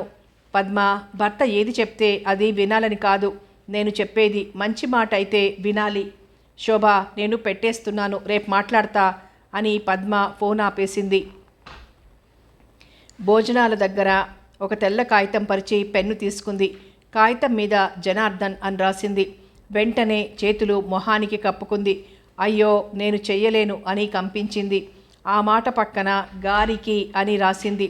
నచ్చలేదు. ఆ కాగితం తీసేసింది. ఇంకో కాగితం మీద జనార్దన్ అని రాసింది. నచ్చలేదు. ఆ కాగితం తీసేసింది. ఇంకో కాగితం మీద జనార్దన్. మీరు చెప్పింది మంచి మాటే. మీకు ఆనందం కలిగించే మాట వినడం నాకు ఆనందమే. కానీ నాకు టైం ఇవ్వండి. నేను ప్రయత్నిస్తున్నాను. నన్ను క్షమించండి. తప్పకుండా ప్రయత్నిస్తాను. ఇది మన లోటుని పూరిస్తుందని నేను అనుకోను, కానీ మన దూరాన్ని తగ్గిస్తుందని. నాకు టైం ఇవ్వండి జనార్దన్. పాపాయి కమ్మగా నిద్రపోతోంది తండ్రి భుజం మీద. పక్క మీద పడుకోబెడితే కూడా కిక్కురు మనలేదు. దానికి బాగా నమ్మకం కలిగింది తన ప్రేమకెవరు అడ్డపడవరని. నిశ్శబ్దంగా నిద్రపోయింది. జనార్దన్ వెంటనే ఏదో టేపు వెతికి పెట్టాడు. పద్మ, ఏమైపోయావు అంటూ హాల్లోకి వచ్చాడు. పద్మ తల వంచి సిగ్గుపడుతూ తన చేతిలో కాగితం అందించింది. జనార్దన్ నవ్వి, ప్రేమలేక అంటూ కాగితం విప్పాడు. గబగబా చదివి నవ్వాడు. గదిలో నుంచి పాట మొదలైంది. ప్రతి రాత్రి వసంతరాత్రి, ప్రతి గాలి పైరగాలి, బ్రతుకంతా ప్రతి నిమిషం పాటలాగా సాగాలి. ప్రియా ప్రియా. జనార్దన్ చేతిలో కాగితాన్ని బల్ల మీద పెట్టేసి పాట వైపు మొహం తిప్పాడు. పద్మ, ఇప్పుడు అర్థమవుతోంది నాకు. నిజంగా అర్థమవుతోంది. మన సంబంధం ఒక పాట, కానీ పల్లవి లేని పాట, ప్రారంభం లేని పాట. పెళ్ళినే ప్రారంభం అనుకుందాం. కాదు, ప్రేమే ప్రారంభంగా ఉండాలి. అదే కలిసి బ్రతకడానికి దారి తీయాలి. ఆ ప్రారంభం లేదు మన సంబంధానికి. పల్లవి లేకుండా పాటని విను. పల్లవి లేదే అని దానికోసం వెతుకుతాం. ప్రేమతో ప్రారంభమైన ఒక సంబంధం, ఆ ప్రారంభం తర్వాత తెగిపోతే అది పల్లవే గాని చరణాలు లేని పాట. అసలు పల్లవులు, చరణాలు, పాటలు ఏవీ లేని సంసారాలు కొల్లలు. ఈ వింతలోకంలో మనమెక్కడా? అదే పల్లవి లేని పాట మనది. ప్రారంభం లేని అనురాగం ఇవి. అవునా కాదా? పద్మ నిరుత్సాహంగా మౌనంగా నవ్వింది. సమాప్తం. పల్లవి లేని పాట నవల సమాప్తం. మరో మంచి నవలతో మళ్ళీ కలుసుకుందాం.